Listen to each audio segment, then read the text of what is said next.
The opinions and views expressed in the following program are those of the speakers and the host, and do not necessarily reflect those of Yoakley Scott Corporation and Your Sports Network.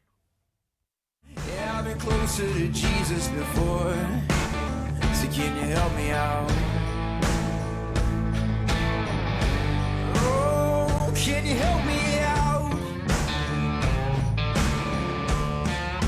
Am I on my own? Am I on my own? Or can you help me out? Am I on my own? Am I on my own? Or can you help me out? Can you help me out? I've been scared to look in my soul. I've been afraid I would follow alone. Yeah, afraid of the things I've been told. Welcome into a Wednesday edition of Running Point, presented by Greenwood Chevrolet on Mahoning Avenue in Austintown. Ron Potesta with you alongside Anthony Hartwig. He's decked out in NCAA garb. Yeah, Throwback to 2009. nice. Sweet 16. Okay. Now, where was this? This one was the Columbus Regional, I think. Okay. Nope, Carolina. Nope, those are the teams. Wait a minute, I'm looking at the shirt. While he's doing that, the MP Vivo Heating and Air Conditioning Hotline opened for business. It just says South Region. I have 330. no idea where I got this. All right, 330-886-0813. If someone wants to go in the history books, it was the South Region in 2009. Did you go to that? Carolina, Gonzaga, Syracuse, and Oklahoma. Well, did you go to that? So, I thought I did, but now I'm like, I don't Well, know. how the hell do you not know where you went? Seriously? Oh, wow. All right. Well, that's okay. Tomorrow, the tournament gets underway with the play-in games. You got the two games involving the 16 seeds looking to get into the tournament, only to get waxed by Gonzaga and Michigan, respectively. I don't care. That still counts as a tournament win. Yeah, So it does. It does. They get to get a tournament win for their program, which is And they're technically in the tournament, even though if you get beat, are you really? Well, technically you are. yeah, But you are. It's Yeah. a 68 team tournament. You're Yeah. in the 68. yeah, technically you are. I would just as soon rather have my team be announced and not have a team that has to play into. So you would rather that. get just absolutely destroyed by a 1 seed and not get a tournament win first. I would rather not play a play-in game and be one of my 64 teams. Absolutely. You're insane. Why? Because you want to get a tournament win for your program. You don't care who it's against. If it's against the 16 seed, Well, then okay. I mean, get a that's tournament win. It's all well and good. I mean, if I'm a 16 seed and I didn't get the play-in game, that means I'm one of the better 16 seeds. I'm good with that. I'm good with that. And but besides which, Baylor's beatable. Baylor is beatable. Not by a 6. Well, They are beatable. I'm not going to make jokes anymore because there Well, has been, UMBC is you there must have- be there- Cinderella. there have been a 16 That's seed. one team that has done it. So UMBC. you're saying there's a chance. I'm just saying Baylor is beatable. They're beatable. Whether or not they can do it, that's neither here nor there. By the way, I don't have a 1 seed beating a 16. As much as I You would, have all the 16 seeds winning? I mean, I don't have a 16 beating a 1. As much as I would love to sit back and say, hey, I'm gonna, no, I don't have but any. But Baylor's beatable, Ron. They are beatable. Pick it. They Stand are behind it. beatable. Stand behind They're it. not getting in the Listen. Final Four. As a matter of fact, I have them getting bounced early. So they're not getting to the Final Four. They're the weakest of the 1 seeds. In my humble opinion, they're the weakest of the 1 seeds. I think it's Michigan because they're beat up, but that's just me. Well, I mean, Michigan could be had. But Illinois and Gonzaga, yeah, those two were pretty solid. Unfortunately, that's the 1 seed Georgia Tech got matched up with. Yeah. Well, they got to get past the sister Stop it. first. Loyola. Stop it. Listen. Sister Jean has had her time. It's over. Wow. How dare you speak to a 100-plus-year-old nun like that? Because our grandfather is 102, which trumps 101. We're going to What, did he fight in the Civil War? I don't know. Yeah, well. Did Sister Jean? Well, I would hope not. I mean, I probably not. Exactly. Although 101, that's no, you would. That would put them at 1920. Right. So they wouldn't have maybe 19. Wouldn't have even been able to fight in World War I. Yeah, maybe 1919 if you haven't had your birthday yet. If this year you're going to be 102, so there you go. Nice math there. All right, 330-886-0813, the MP Vivo Heating and Air Conditioning Hotline, open for business. We have some long-awaited hardware to pass out. The Northeast Inland District basketball teams were announced yesterday, and we do have some players of the year to talk about. Division II girls basketball player of the year, Jackie Grisdale from Poland. Co-coach of the year, Nick Blanche from Poland, sharing it with Brian Miller over at Norton. And they Division played each other too, and Poland beat them. So that's funny. Division IV player of the year, Molly Howard McDonald. Shocker. There's a shocker. So that's in girls hoops. Guys hoops. What about the Division III?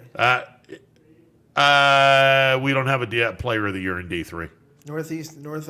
Okay. So Northeast Endley, we didn't have a player of the year. Who got it? The player of the year was Brooklyn Troyer from Waynedale. Okay. Yeah. She took over that game. Yeah. She's pretty good. She got the award. I'll tip the hat to her. Yeah. The boys' side, Division IV co-player of the year, Cam Hollabaugh, Warren JFK. Coach of the year, Jimmy Francis Shelley from McDonald. So congratulations there. And let's see, we're shut out everywhere else in terms of players of the year. So not too shabby. We'll run down the list here, and it's pretty short. Todd Simons from Fitch will go boys first. Second team, all Northeast Inland District basketball. Honorable mention to Ethan Anderson and Trey DiPietro from Boardman.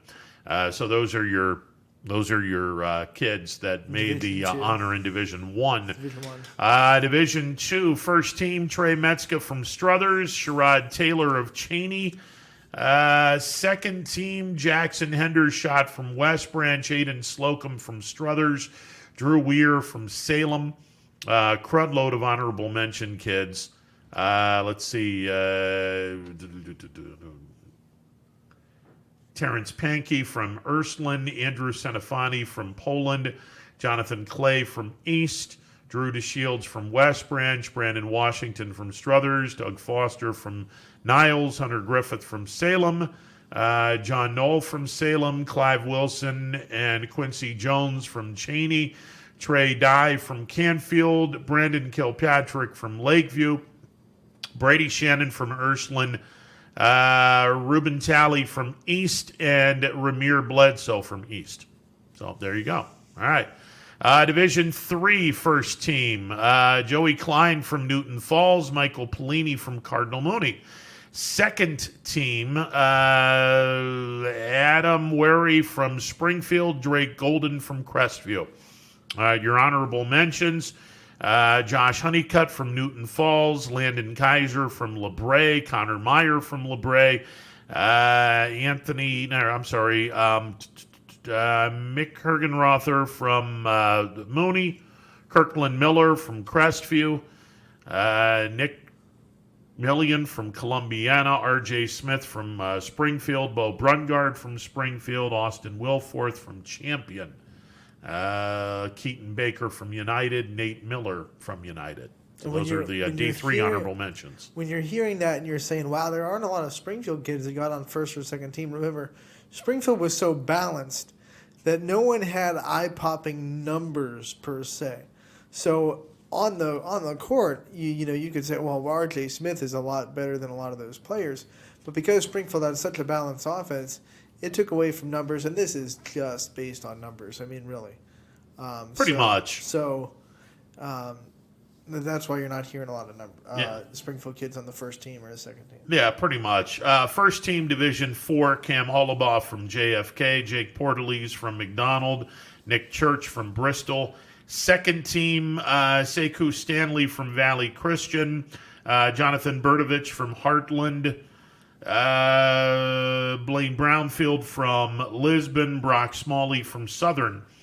Honorable mention, Dylan Johnson from Sebring, Jordan Keller from Chalker, Miles Culp from McDonald, Gabe Green from JFK, Mason Robinson from Jackson Milton, Mark Revere from Valley Christian, Vinny Sharp from Matthews, Mickey Burbach from Bristol, Joey D'Onofrio from Heartland Christian, Stephen Baker, Heartland Christian, Jack Lendak from Badger, Vinny Ballone from Lowellville, Brady Sloan from Southern, Ryan McCullough from Lisbon, Jackson Brewer, and Isaiah Greathouse from Wellsville.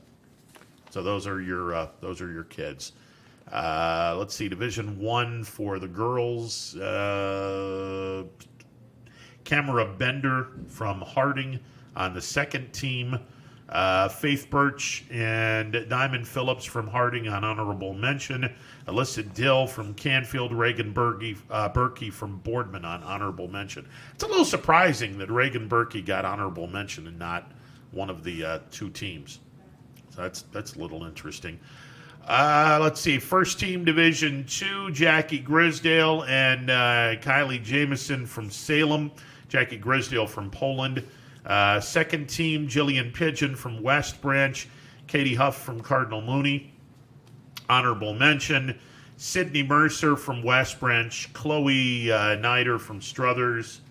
Kazia Jackson from Cheney. Abby Davidson and Casey Johnson from Salem. Division 3, first team, Izzy Lamparty from South Range, Emma Gumont from Champion, Krista Perry from Crestview. Second team, Sophia Hook from Brookfield, Alexa Giles from South Range, Jocelyn Fristick from East Palestine, Grace Whitmer from Columbiana. And your honorable mention, Anissa Moorman from Ursuline, Sarah Seaman from Garfield, J.C. Mullen from Springfield, Laura McCoy from LeBray, Demi Watson from Liberty, Mara Hallis from Crestview, Peyton Sherry from East Palestine, Tori Long from Columbiana, Madison Kibler and Taylor Cope from United. All right, Division 4, first team, Molly Howard from McDonald, Danny Volatich from Western Reserve. Second team, Emma Whaley from Sebring, Marissa Ventura from Maplewood, Belle Zerzow from Bristol, Sophia Constantino from McDonald. Let's see, honorable mention, Brianna Hudson from Newton Falls, Kendall Gill from Valley Christian, Lucia Wolford from McDonald, Chelsea Williams from Jackson Milton, Madison Haydett from Newton Falls, Taryn Ferry from Leetonia, Ella Gregorino from Leetonia, Maddie Matthews from Heartland Christian, Ashley Schroeds from Southern, Parker Henthrone from Lisbon. Very surprised, Maddie Matthews down in the honorable mention. I mean, with how many times we saw her break scoring records and score 30 points and 38 points and the 3 records that she broke for three-pointers in a game, kind of surprising that she didn't get a first or second team in Division 4. Yeah, there's a couple of names that I was a little surprised with. It's kind of shocking to me. I was like sitting there waiting for her name. I was like, huh. I know this is all based on numbers. It also goes to some talent that Division 4 has. There were some pretty big names that are on the second team that I thought perhaps had a shot at the first team, And but then you look at the first team and you're like, yeah, okay, I can understand why they're on the second team. And there were a lot of names there, so I could have just glazed over when you were reading. But I didn't hear Kennedy Miller from Western Reserve. She's not on this list. So, yeah. Once again, that's a numbers thing. Kennedy Miller sacrifices about 10 points a game to be a point guard and distribute the ball. So it's one of the things that it helps your team, and that's what comes first. But when it comes to these kind of lists, it doesn't help your stock when you're putting on. But if you ask people like Kennedy Miller, would you rather have your team win or would you rather be put on a all-district list? Well, yeah, I'd rather have my team win. So that's one of the things that you just got to take into account. All this is, as you said, it's more numbers than anything else. I mean, this all goes into the whole AP voting. Right. I mean, if you haven't seen every single team play, why the hell are you voting? I mean, that's the same thing with this. One of the reasons why I don't like first team All-State, second team All-State. Have you seen every single team play? Have you seen every single player play? If not, why are you voting? That's why I'm just kind of. It's more a reputation for the team than anything else. You're right. I don't. And don't get me wrong. I want I want kids to be honored, but. Okay, this is an honor, but it's one of those are things. we really, or do we really know what we're doing before we're honoring anyone? It's just one of the my take on it is one of those things that it's good to be on that list, but just because you're on that list doesn't mean you're some big thing, and also if you're not on the list doesn't mean you didn't have a good season. Yeah, exactly. I mean, don't define your body of work based on whether you are on or off that list. Yeah, I feel like I'm Chris Jericho right now going, no, you just made the list. I don't get that. I mean, I get it, I understand it, and everyone will sit back and go, oh, this is a great honor. It is, but again, it's just a list. That's all it is. You got to take it for what it is. Yeah, exactly. Now, personally, I think that the all leagues are a bigger honor. I do too, because those are strictly voted on by the coaches that see you every exactly. week. So when the coaches that play against you vote you as player of the year or first team conference, then that's what really strikes you, because those votes matter more than the ones that never see you. Yeah, exactly. And by the way, first team Mahoning Valley Athletic Conference, great tier. First of all, player of the year for the boys, Joey Klein, coach of the year, Roy Sembach, both of Newton Falls. First team, James Davis from Liberty, Hayden Gibson from Brookfield, Drake Golden from Crestview, Josh Honeycutt from Newton Falls, Isaiah Jones from Brookfield, Landon Kaiser from LeBray, Joey Klein from Newton Falls, Skavos Kuros from Camel, Connor Meyer from LeBray, Jameer Weaver from Liberty, Austin Wilforth from Champion on the second team, Omarion Dawson from Liberty, Jordan Dowling from Newton Falls, Trayvon Drake from LeBray, Trayvon Edwards from Champion, Colin Michaels from Camel, Kirkland Miller from Crestview, Donovan Pulowski from Brookfield, Aiden Stevens from LeBray, and then you have honorable mention. So I'm good with that list. Scarlet tier for the girls, Mahoning Valley Athletic Conference. First team, actually player of the year, Molly Howard. Co-coaches of the year, Mike Kolar from McDonald and Pat Kenny from Jackson Milton. You notice how they put Kolar in there instead of Matisse?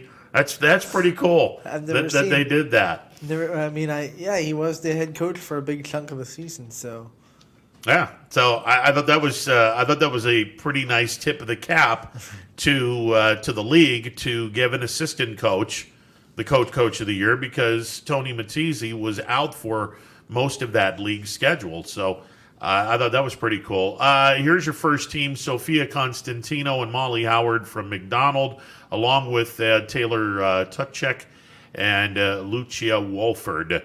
Let's see, Kennedy Miller from Western Reserve, Danny Volatich from Western Reserve, J.C. Mullen, just a sophomore from Springfield. Good Lord, she's going to be fun to watch.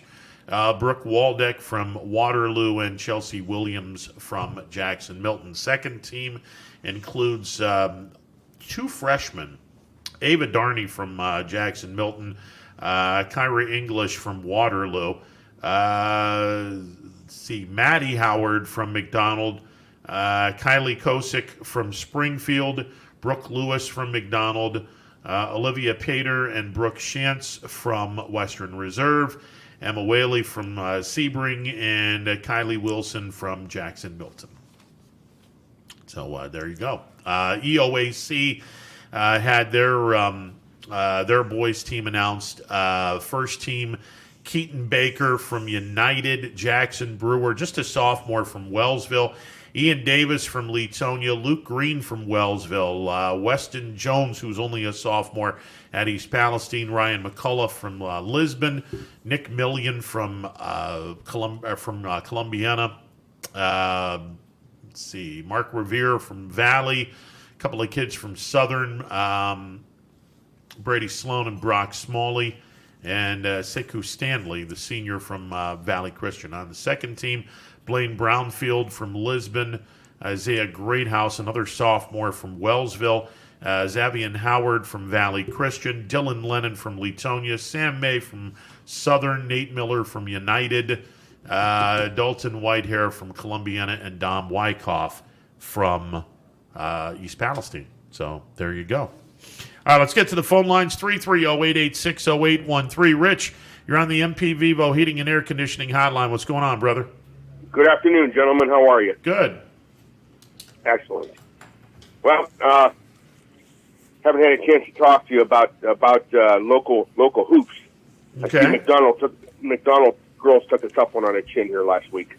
Yeah, solid time to get to the state finals. I mean, they just getting to the state finals was an unbelievable accomplishment. But they ran into a buzzsaw. Look, I mean that team was absolutely loaded, and they're the best team in Division 4, and might even be the best team in Division 3.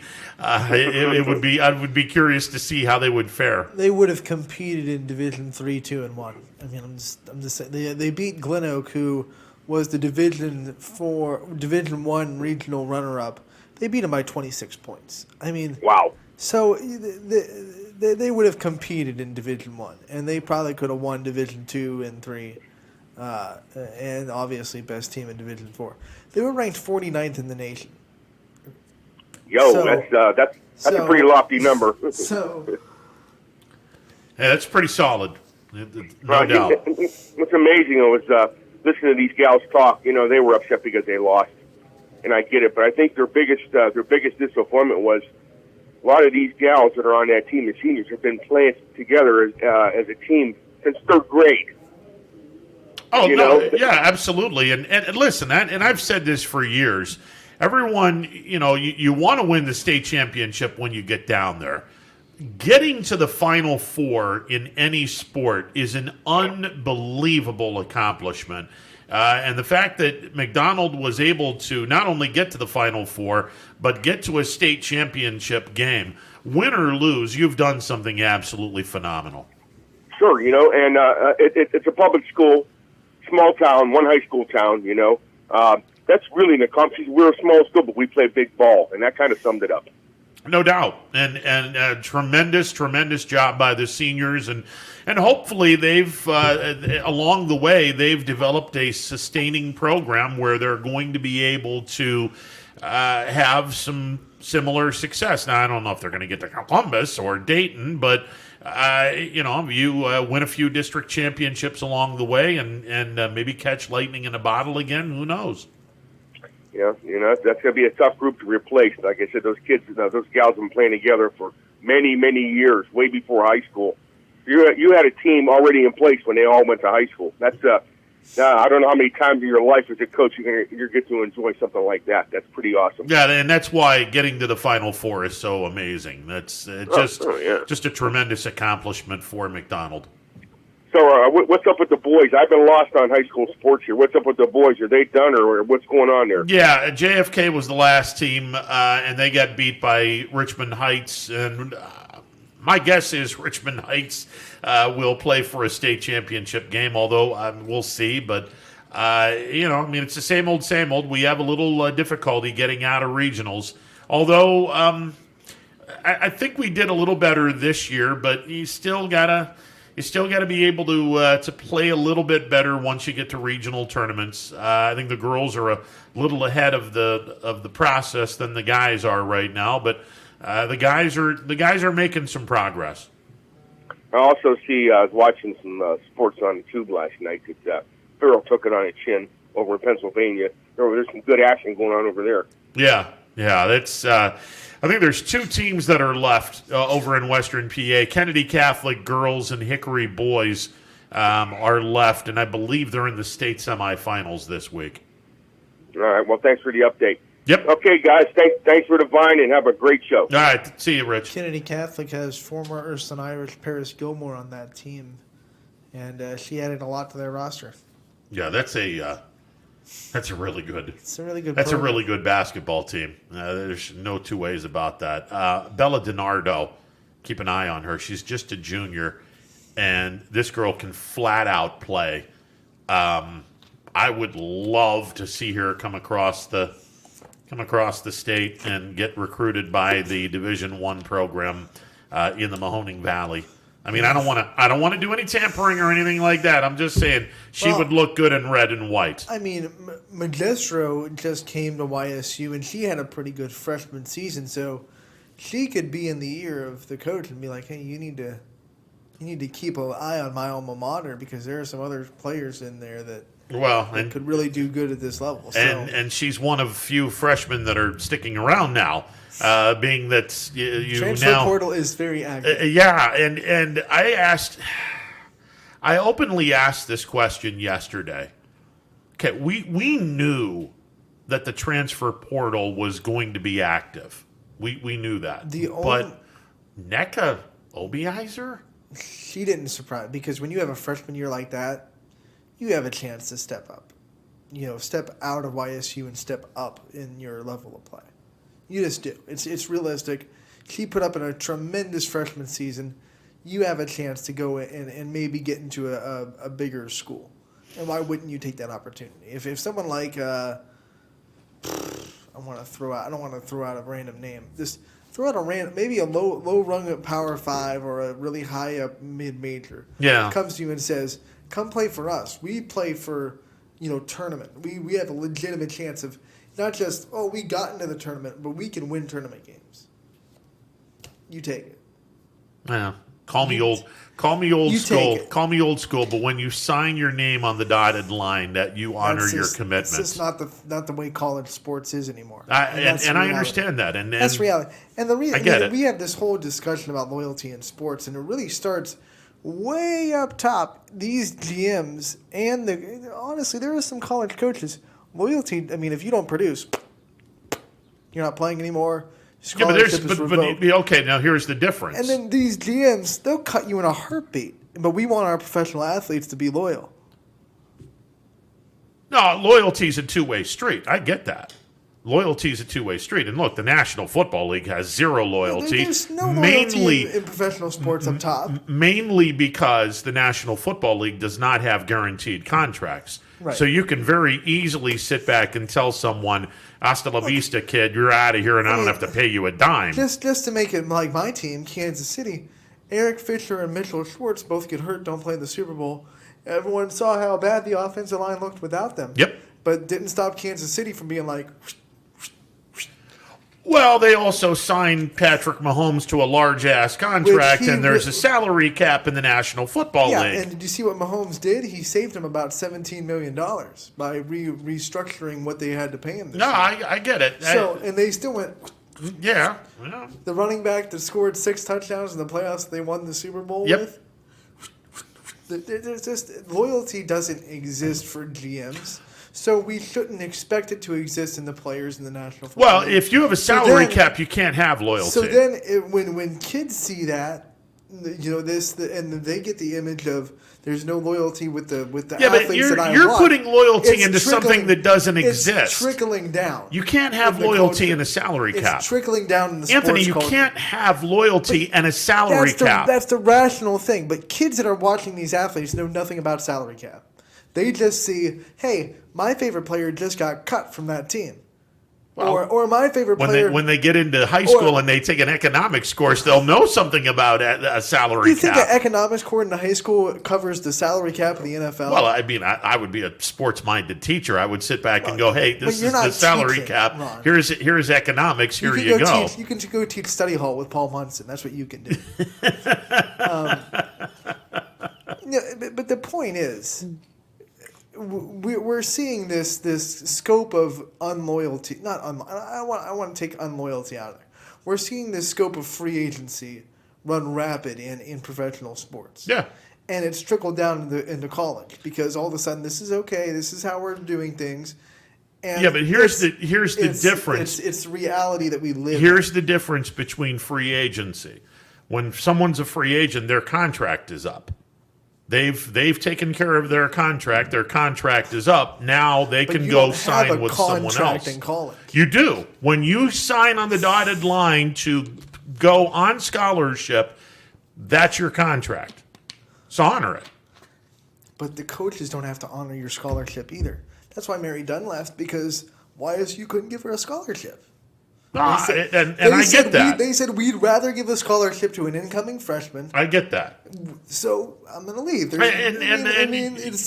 And you're bringing up good points. I mean, it's if you're going to have loyalty here, you have to have loyalty here.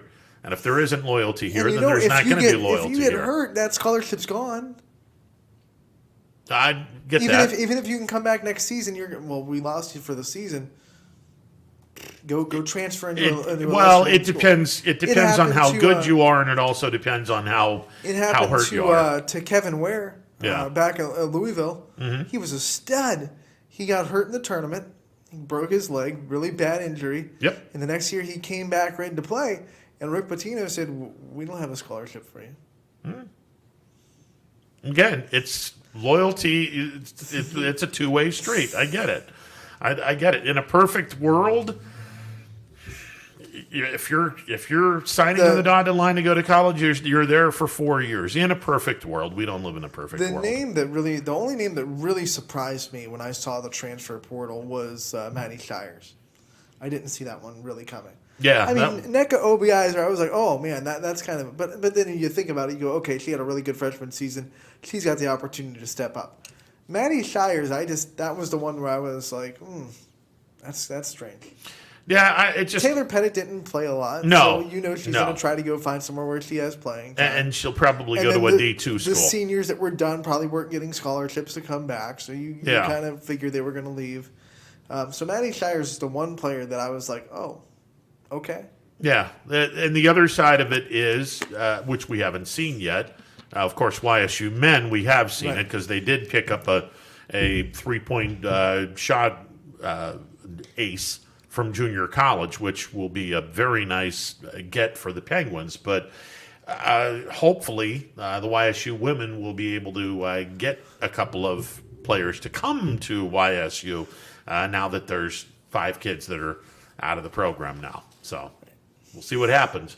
But it's just long ago there was loyalty everywhere, and now it's nowhere to be found. So it's unfortunate. It's unfortunate. But I mean, the argument that you bring to the table is legit because, and I'm a proponent of this, if a coach is let go, then all of his kids that he recruited should have an opportunity to go elsewhere because, well, and they do. They were recruited by this particular person. And if this particular person is gone, you gotta give us an opportunity to scat out. And if you don't want to, okay, great. Then you're staying there for the duration. But you got to have at least a shot at that. But under normal circumstances, look, if you played unbelievably well, okay, but you ain't going anywhere. You're going to stay in this particular school because You signed a deal. This is where you decided you wanted to play basketball or football or baseball. If your coach didn't get fired and you had an unbelievable year, you ain't going anywhere. This is the contract that you sign. You honor the contract. That's it. Perfect world, Ron. It's just again. That I came from a school of that thought, and it's weird that it's not the case anymore. So it's just very strange. But Hey, I wish them all well. YSU can utilize the transfer portal just as well as they can get. Oh, absolutely, and I hope that they do. So they can go and get people from other schools that are deciding to leave. So it's a double-edged sword. Yeah, and hopefully they do. I mean, look, they opened the floodgates and said, "Hey, you're allowed to do this one time. Everyone can do this." All right, I got no beef with it. You've said everyone can do it. I just kind of wish that they didn't do it that way. I mean, if you would have done it, then I would have limited it to the seniors or the folks that are graduating that still have eligibility left. See, I have no problem with Darius Quisenberry leaving. He's already graduated, or he will graduate from Youngstown State in the spring, and he's going to have 2 years of eligibility left. See, I thought he was a junior. Yeah, but he's already graduated. He's going to graduate. So he's an early graduate. Yeah, Okay. He's an early graduate. So I guess the thought is he's going to go and get a master's in telecommunications, which he majored in. Personally, I think he stays in his backyard and goes to Dayton. I mean, it's a step up. Atlantic 10, I don't think he's ready for a Power 5 conference. I don't think he's good enough. But I think that he can most definitely play in the A10. And I think that he'll help someone in that. Speaking of A10, I don't know about you. Did you finish your? Did you? All right. I looked at the smaller schools that are in this tournament.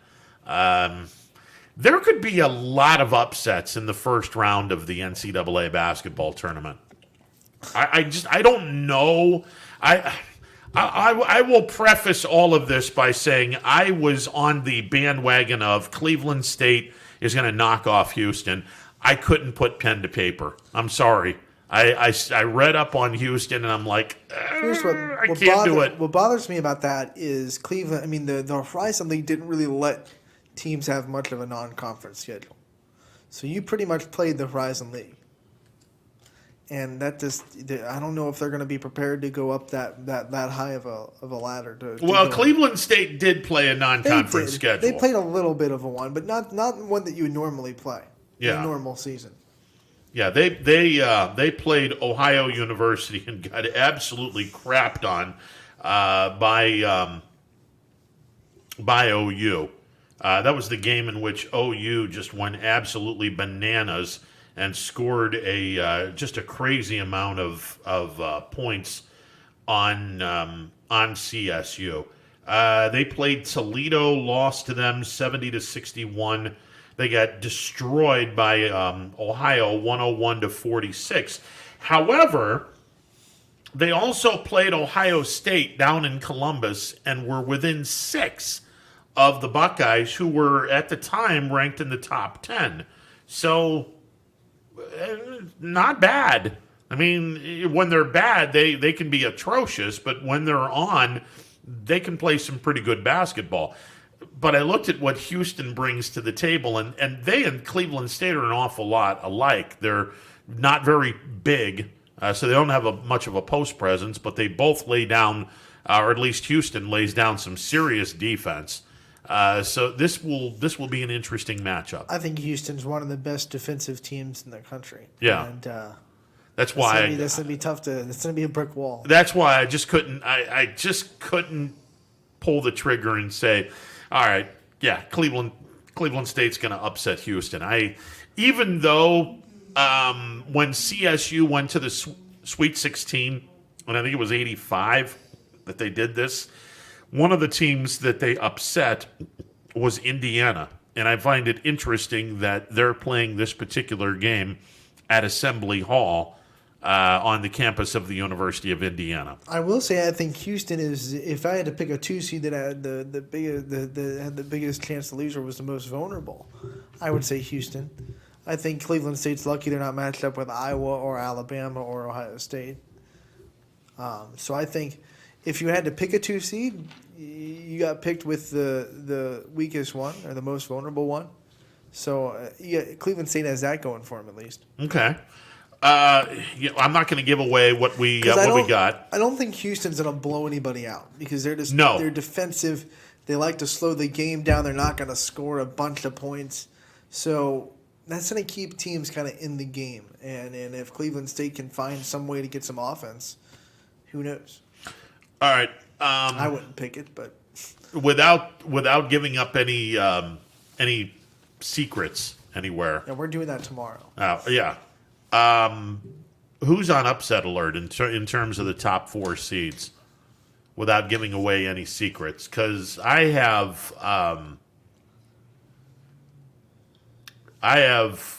one team that's on upset alert in the West in my top 4. I have one team that's on upset alert in the East in my top 4. And I have one team that could be on upset alert actually 2 teams that could be on upset alert in the Midwest. Here are the teams in the top 4 that I think will have really competitive games that they could lose. I think Purdue is going to have a tough time with North Texas. North Texas has a lot of great defense. I think Trayvon, I can't think of his last name for Purdue, but they have a kid that's just going to be a little bit too much, I think. But so I picked Purdue to win the game, but I think Purdue's going to have a lot of trouble. Trayvon Williams. Yep, there you go.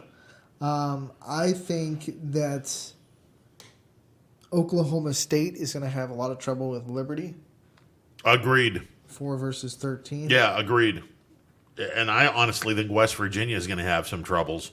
And I think, I know it's a 5-12, but I think Creighton's going to have a lot of trouble with UC Santa Barbara. Agreed.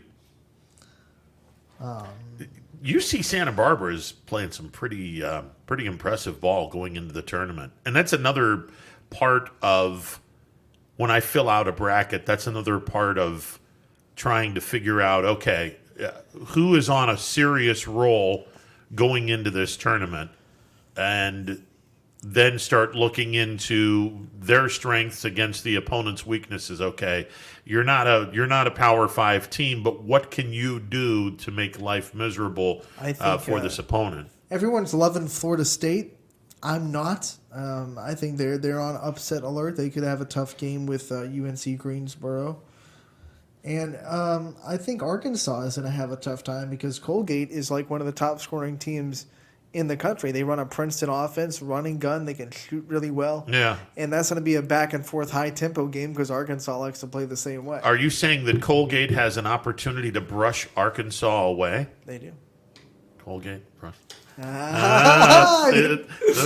330-886-0813, the MP Vivo Heating and Air Conditioning Hotline, open for business. It is a Wednesday edition of Running Points on beautiful, beautiful day, spring-like day. And if YSU can play football in this kind of weather come Saturday, be a happy camper.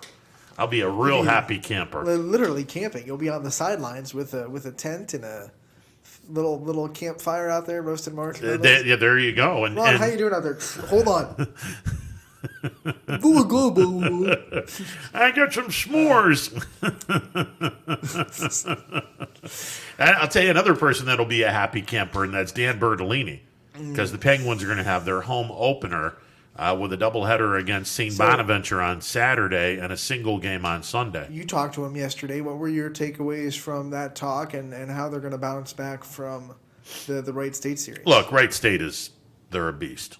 There's no two ways about it. It's just one of those weekends. Penguins didn't play very well in all facets of the game. I don't know if we can sit back and say the moment was too big for them. I got to give more credit to Wright State because keep in mind, this is a team that played 2 games against Vandy, 3 games against Alabama, And 3 of those 5 losses were by 1 run. This is not a normal mid-major type of team. Wright State has some pretty good talent on their team. And I think you got to give a lot of credit to Wright State. But you also have to sit back and say, Youngstown State didn't play their best baseball. And Dan Bertolini said, we didn't play our best baseball. They didn't play the best version of the Penguins. So we'll see what happens. I think the first Horizon League series was the worst time you could have played Cleveland State. Because I think that would just... I would have liked to see the Penguins get their feet wet in Horizon League. Well, they did. They played the Mastodons. Oh, yeah, you're right. They played the Mastodons. It's a Wednesday, and Anthony's a little bit off, so you're going to have to That's sit all with right. him. And they went 3-1 against the Mastodons. Yeah, that series went so well for the Penguins, I forgot it even happened. Oh, man. But, I mean, they had their chances. They couldn't hit in the clutch. They didn't field very well. And Wright State pitched backwards where they would throw breaking balls in fastball counts.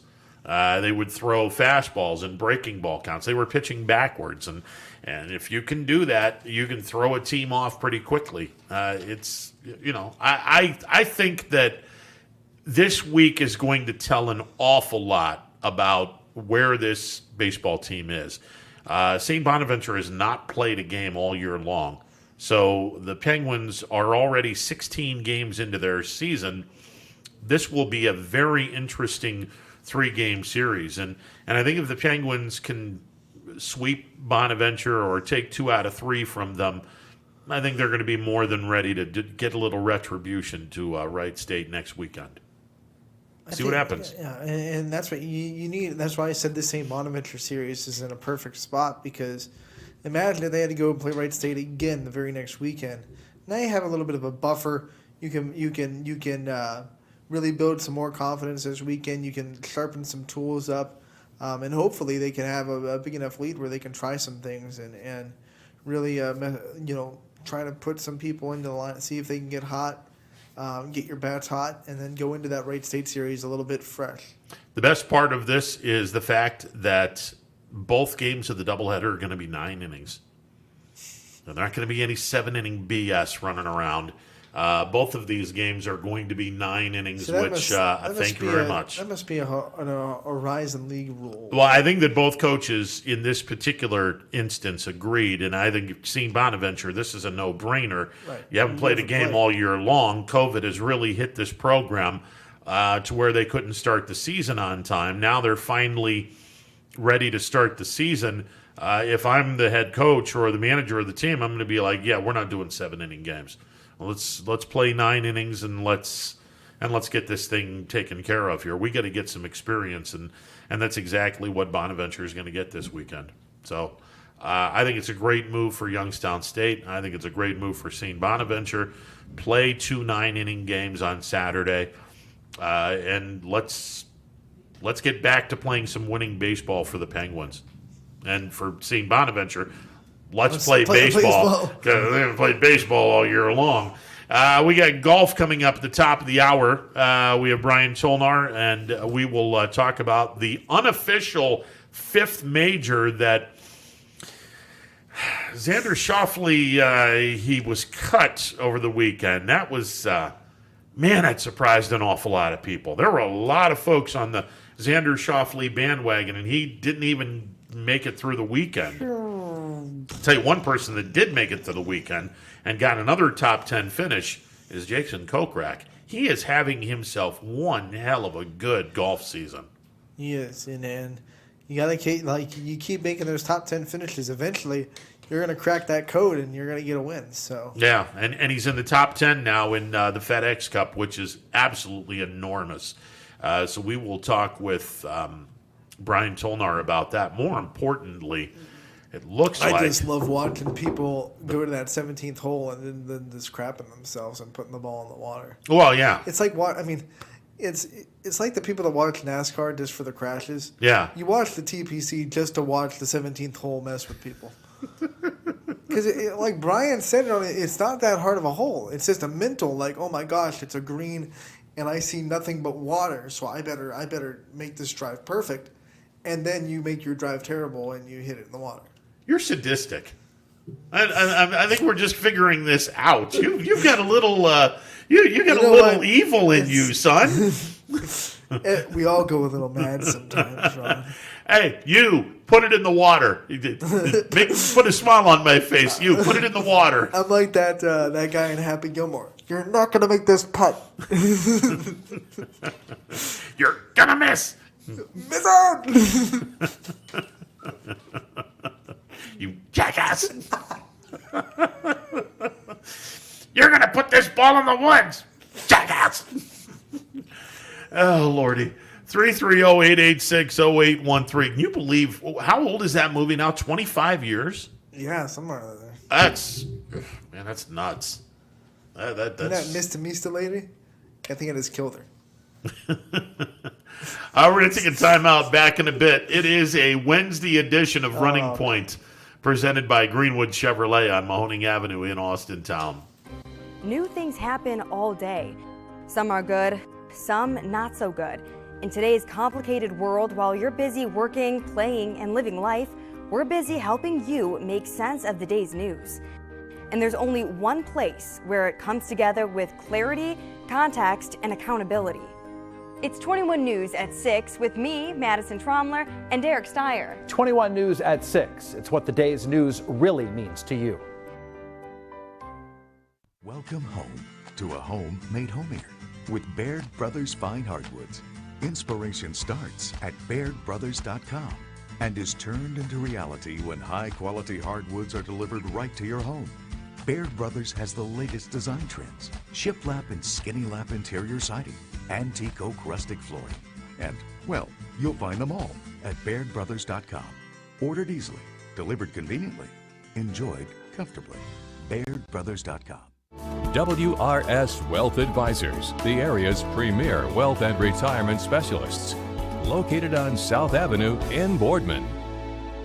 Hi, this is Jim Myers with Myers Family Insurance, your local Medicare and retirement resource. We're excited to have sports back.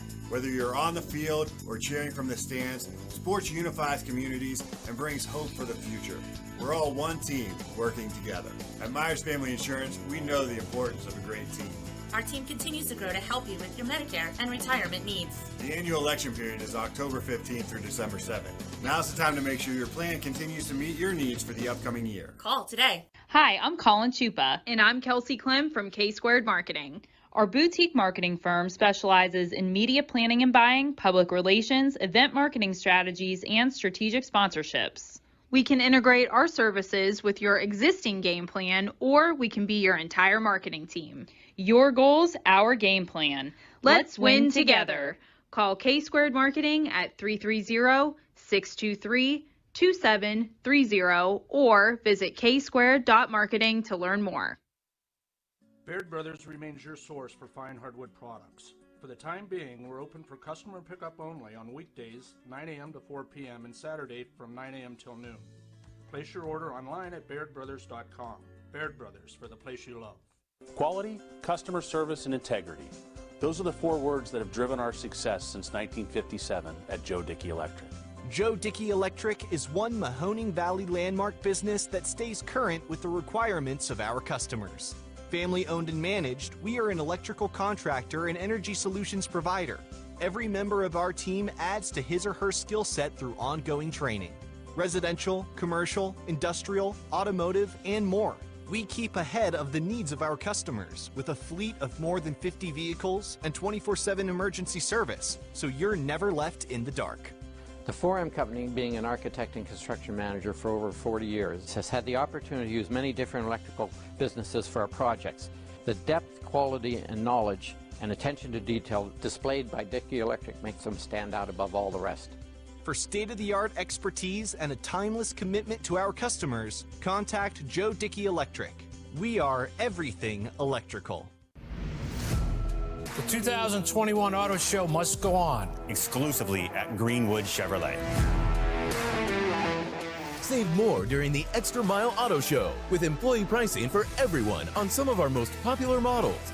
Plus, get an additional $1,000 on the value of your trade. Schedule a test drive today to experience the 2021 lineup for yourself.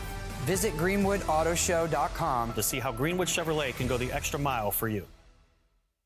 Welcome back to a Wednesday edition of Running Point, presented by Greenwood Chevrolet on Mahoning Avenue in Austintown. At 4 o'clock this afternoon, the National Football League begins their new year, which means that everyone has to be under the salary cap and everyone has to have their I's dotted and their T's crossed, and everything is beautiful. Everyone sings Kumbaya around the campfire.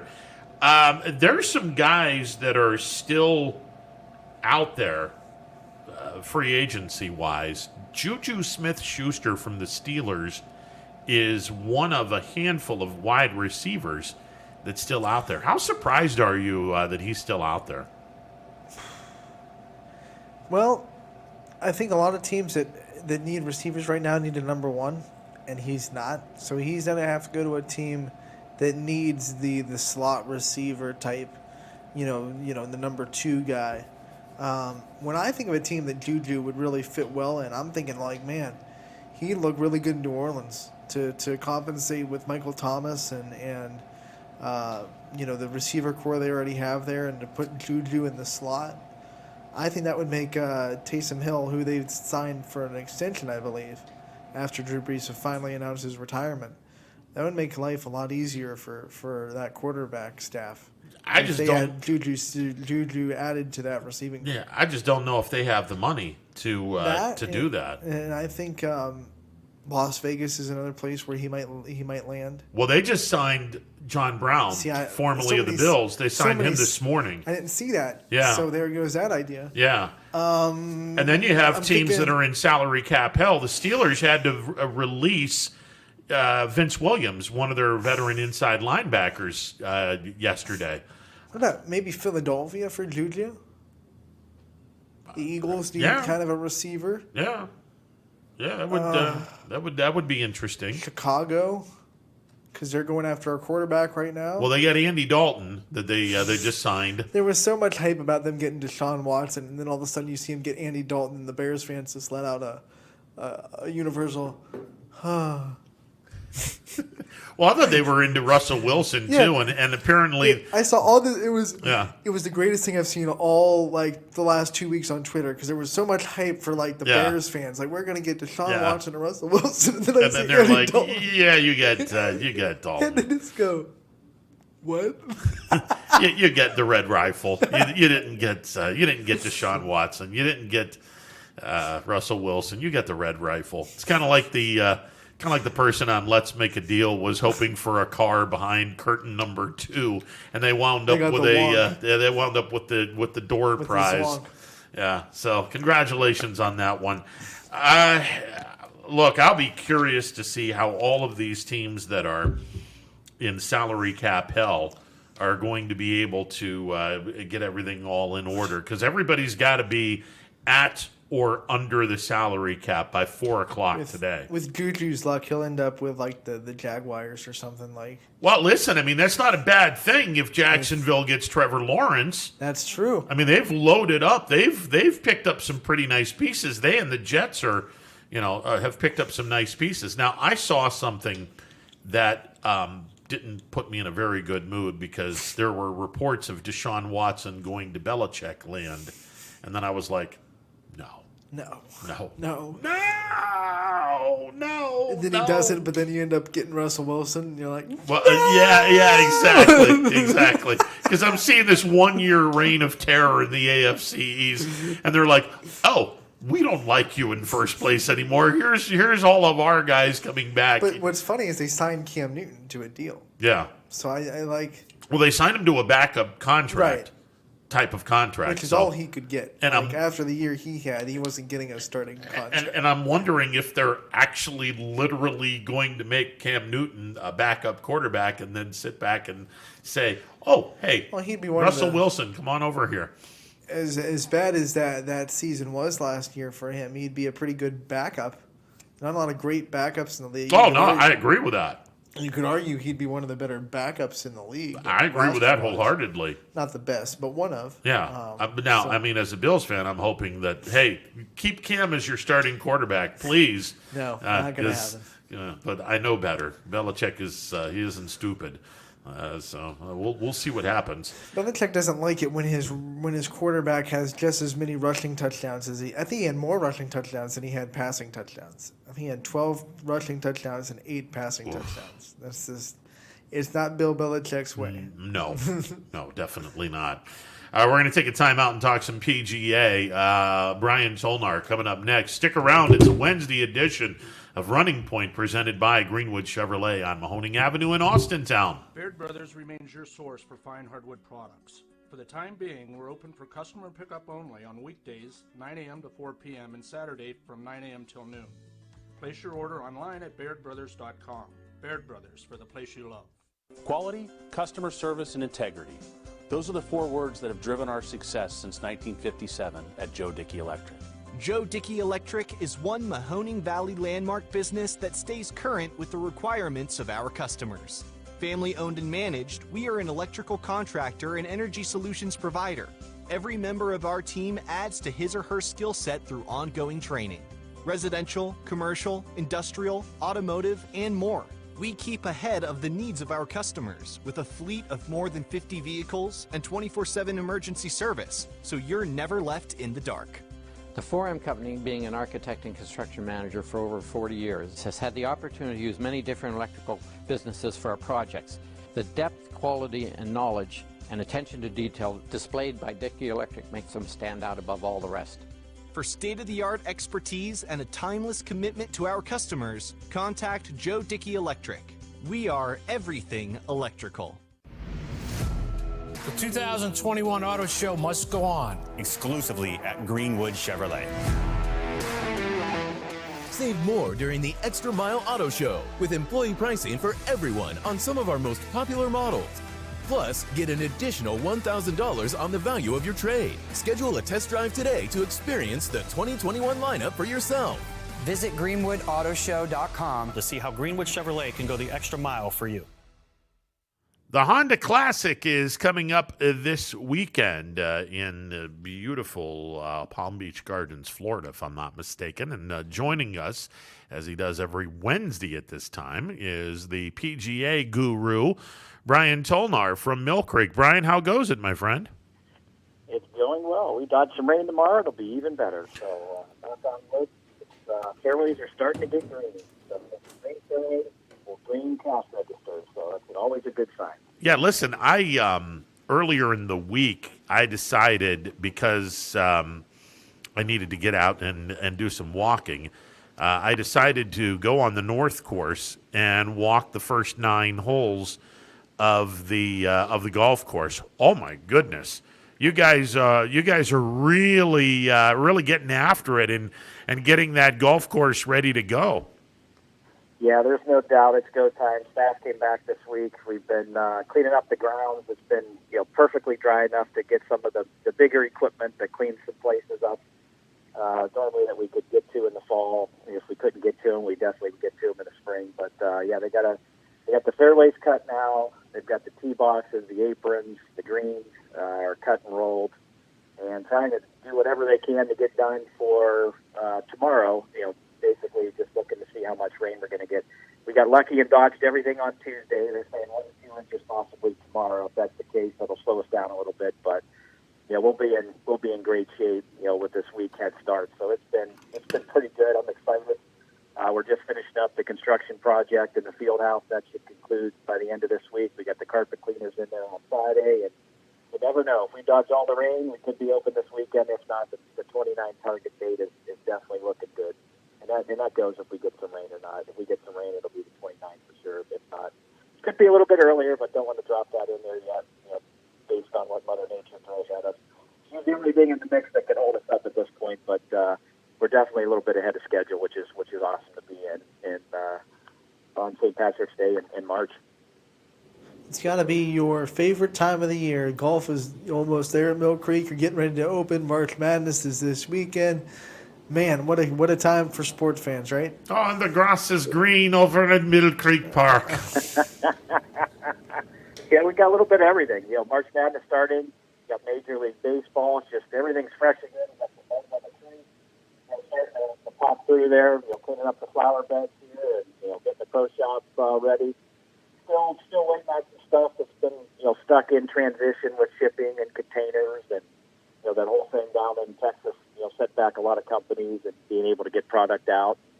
We're doing our best to fill in as much as we can, but we've got a lot yet to come in. It just normally would have been here a month ago. It's going to be pushing April 1st at this point based on availability. So it's all good. As long as we can get people out on the golf course, that's all that matters. The pro shop's just a little bit extra, and the restaurants, they're going to come in and clean that down and do some safety inspections, the normal stuff that we do beginning of the year, and get off the ground and running. So we're excited.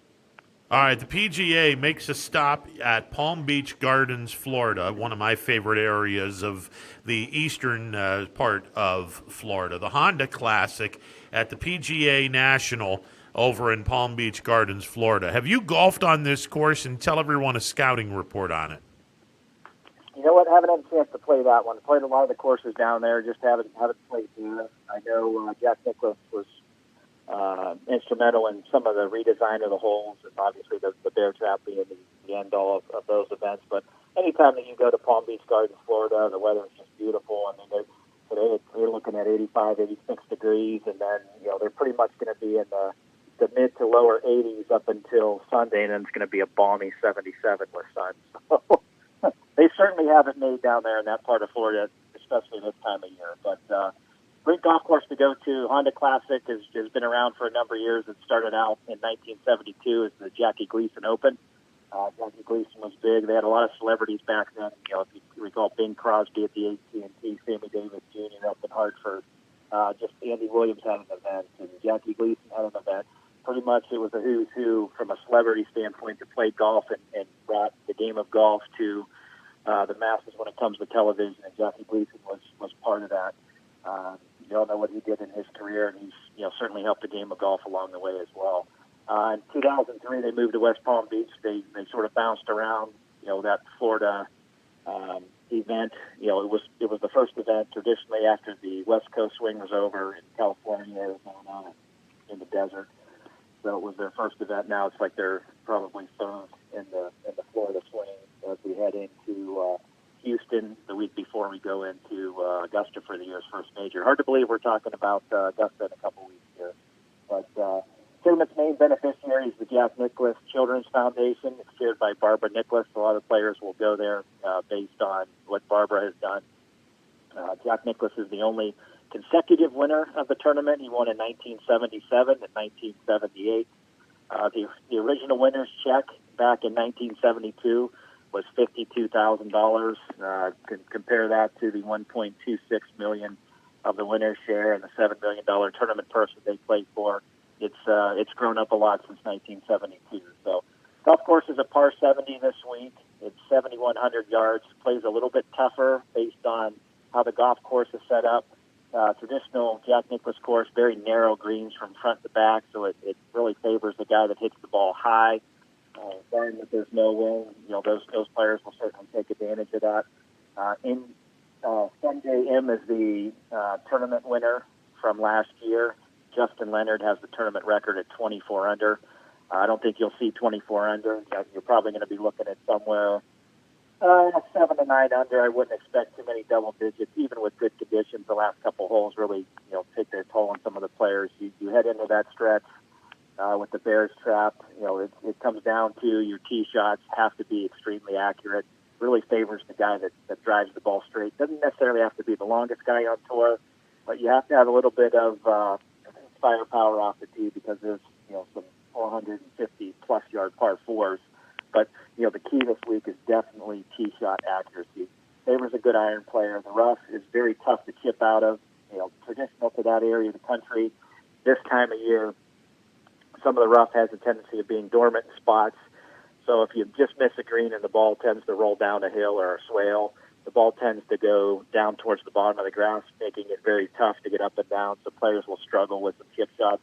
just like we talked about last week with the green speeds at Sawgrass being super fast, you're going to see a lot of 3-putts. A lot of players miss putts inside 3 feet just because they can't really hit it with some speed, because they want to keep it online. If they were to miss, it's going to go 5 or 10 feet by. This one is more of an emphasis on chipping. You'll see a lot of chip shots. You're used to seeing players chip it into that 3 to 4 foot range, be able to get it up and down. You'll see it probably the 5 and 10 foot range just because how the ball fits as it runs off the green. So, the ability to hit greens this week is paramount, like it is every week on the PGA Tour, but more so this week because the chipping is a little bit more demanding. Like we've seen the last couple weeks, it's a tight finish. There's never been any runaway winners down at this event. I mean, I think the biggest margin of victory was Ricky Fowler in 2016 or 2017 by 4 shots, but it's usually 1 or 2 shots, or there's been some playoffs in there. So it's an intimidating finish. If you're weak in the nerves, you definitely get exposed. Just like the Pete Dye, there's a lot of visual obstacles, a lot of visual intimidation. It's just hard to make up ground on that last stretch that puts together the bear trap. Not many birdies going to be made there. You have a better chance of losing the tournament than winning it in that last stretch of 3 or 4 holes. So, from a golf course perspective, it's going to be a fun challenge for those guys. The weather looks absolutely beautiful. There's a hint of rain on, I want to say Friday, but you're going to open up sunny and 86 degrees, and you're mid-80s all the way until Sunday when it's in the upper 70s and sunny. So, the guys should fare well this week, and obviously, whoever gets through that Bears trap in the 15th, 16th, 17th, and 18th hole, which is probably one of the most demanding stretches on the PGA Tour, I think you're going to be in good shape come the end of the day on Sunday. Another tight field because, like you said, there's not going to be anyone that runs away with this one. We were very close to a playoff last week, and maybe we'll get one this weekend, but that makes it so hard to predict. So with that being said, what is this week's Power 5 and sleepers for this tournament? Well, we'll start off the sleepers this week. I've got 2, Shane Lowry being one of 2 on there. He's just, as Lee Corso on College Game Day would say, just one of those teams or one of those guys that sneaks around the chicken coop. Just reminds me a lot of Mark Leishman, a guy that wins 1 or 2, sometimes 3 times in a year. Always under the radar, never on anybody's pick list, but just quietly gets the job done, qualifies for a lot of the WGC events, the major championships, and plays well in the Invitational. So I think Shane Lowry, another one of those guys that could get the job done this week. Another sleeper would be Ryan Moore. His low launch off the tee, if they do get into rainy or windy situations, will give him a lot of run. Doesn't necessarily hit it the farthest on the tour, but if he gets some roll this week, I think he'll play well. He's a good iron player. He's a very streaky but steady putter, and I think he will be a name that pops up, not necessarily to win, but a top 10, top 15 kind of guy. And then as we round into our top 5, starting at the number 5 position, Ian Poulter lives in the area, plays Florida course as well. Very accurate driver and long driver off the tee. I think that will bode well for him this week in playing and getting in contention. Number 4 is Adam Scott. And if you look at what he's done over the past probably 3 to 4 months, maybe even 5 months, he's 12 for 12 in cuts made in his last 12 events. He's got 4 out of 5 top 15s at the Honda. He was the 2016 champion. It's a golf course he's very familiar on. He plays well and continues to do well as he gets in that area. Brandon Steele is our 3rd. He's got a tie for 4th last year. 7 cuts made in 2021, and he's got 8 of 9 top 10s at the Honda. So he's no stranger to that leaderboard in the top 5, top 10 positions. So Brandon Steele comes in at 3 this week. Moving into number 2, Daniel Berger. It's a home game for Daniel. Like Steele, he had a tie for 4 there last week, or last year's event. He's coming off a tie 9th at the Players' Championship, so he's riding the momentum of a good top 10 with a very good field this past week at the Sawgrass and getting a home game to boot. I would say Sawgrass would be a home game for him as well because he's playing close to home within an hour or 2. But Daniel Berger, I think, is going to be up in that mix by the week's end. And I went with this week at number 1 with Lee Westwood. Hard to keep him out of there. He's got top 5s the past 2 weeks. Really has nothing to lose. He obviously had a close call last week leading into the final round hit a couple loose tee shots that really took him out of the event last week, but he's 7 for 7 in top 10s in the last 7 events. So, he's quietly getting it done. He has trouble on Sundays, especially in the major championships and the bigger known events like the Players and, some of the bigger events overseas in the European Tour. When he plays over there, he plays 3 really, really good rounds heading into that Sunday, whether it be a Masters or a major type event with a 2 or 3 shot lead, and just quietly just cannot get the door closed. I think he's on to something. I think he's playing probably the best golf in his career. I think he'll play well this week. I don't know if he's going to play at Houston next week, but he certainly will be a name that we talk about come Masters based on how close, he's come to winning the Masters. I don't know that he'll win it, but he's going to be there at the year's end.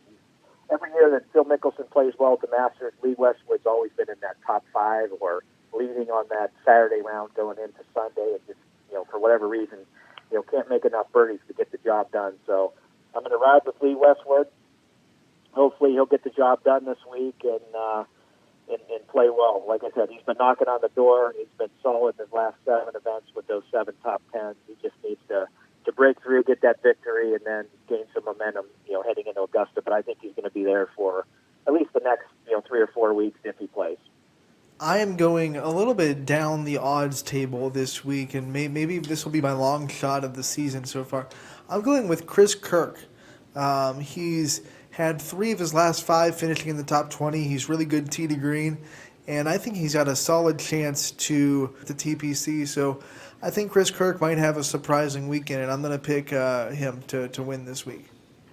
I like him, former FedEx Cup champion. He plays well in spurts. There's no doubt about that. And it's hard to gauge a bad round when you go into the Players' Championship at Sawgrass, because you can have one bad hole and you're out of the tournament. I mean, you look at Mickelson. I think led the week with 17 or 18 birdies, but threw in a 7 in round 2 and round 3. So basically shooting 1 under or even par, but he's making a ton of birdies. He's just making a couple big numbers, and obviously Chris fell into that with shooting a big score. Even Jason Kokrak had a big number, or we'd be talking about him coming down the stretch there too. I mean, I think he made a 6 or 7 on a hole, but for the most part, that's a golf course like this one, especially on the closing holes, that'll expose you if you hit a couple loose shots at the wrong time, because you can hit it in the water and it's just impossible to make a bogey or double bogey, and you're looking at 7 or 8 on the scorecard. Okay, I'm going to go obscure here, because I honestly believe this kid has a chance to win. I don't know what his odds are. Joaquin Niemann. Well, yes, I like him from the European Tour. Yeah.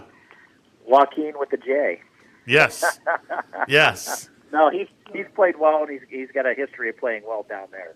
Ron, he's pretty high up the odds list. He's 20-1. So he's 20-1. He's higher than you think. Higher than you think. Okay. I mean, I thought it would be like 40 or 50-1. All right, I feel a lot better about that pick now. He like Kirk. He's up the top of the PGA Tour in tee to green, so he has a good chance too. You know what's funny about him? I put Victor Hovland, Newman in that, and Morikawa. Those 3 guys are very, very similar when it comes to playing well. They're the next generation. They get a win or 2 here and there, but I think that any one of those 3 could break out and have a 3 or 4 win season based on where they're at. So I think he's definitely in that. Obviously, coming from overseas, I think he's a good mix. Like I said, a lot of those guys will come over to the United States and play in the Orlando area. So they've got a lot of experience playing in the rough that you're going to see down at Palm Beach Gardens this week.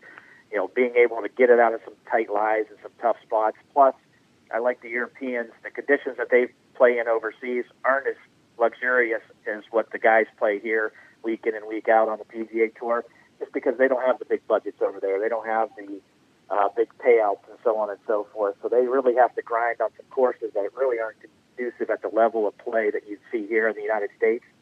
So I think that their short games tend to be a little bit better coming out of tough and tight lies like that, just because they're used to that on a regular basis, where they're going to get some horrendous lies just off the edge of the green. They got to find a way to dig it out of the dirt and get it up and down. So I do like that advantage for a European or an international player this week. When you look at, like you said, these courses, and I think Lee Westwood kind of fell into the trap in the final round. They can expose you in one or two holes where you have a loose drive. How do you try to combat that? I mean, do you lower your aggressiveness and try to be conservative in those holes that you know if you make a little mistake, you can really be in a tough spot?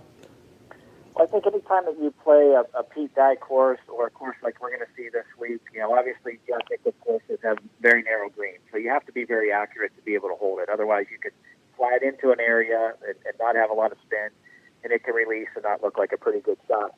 So I think, as you play these golf courses that are really a position shot-making and position golf course, you have to be accurate off the tee, number one.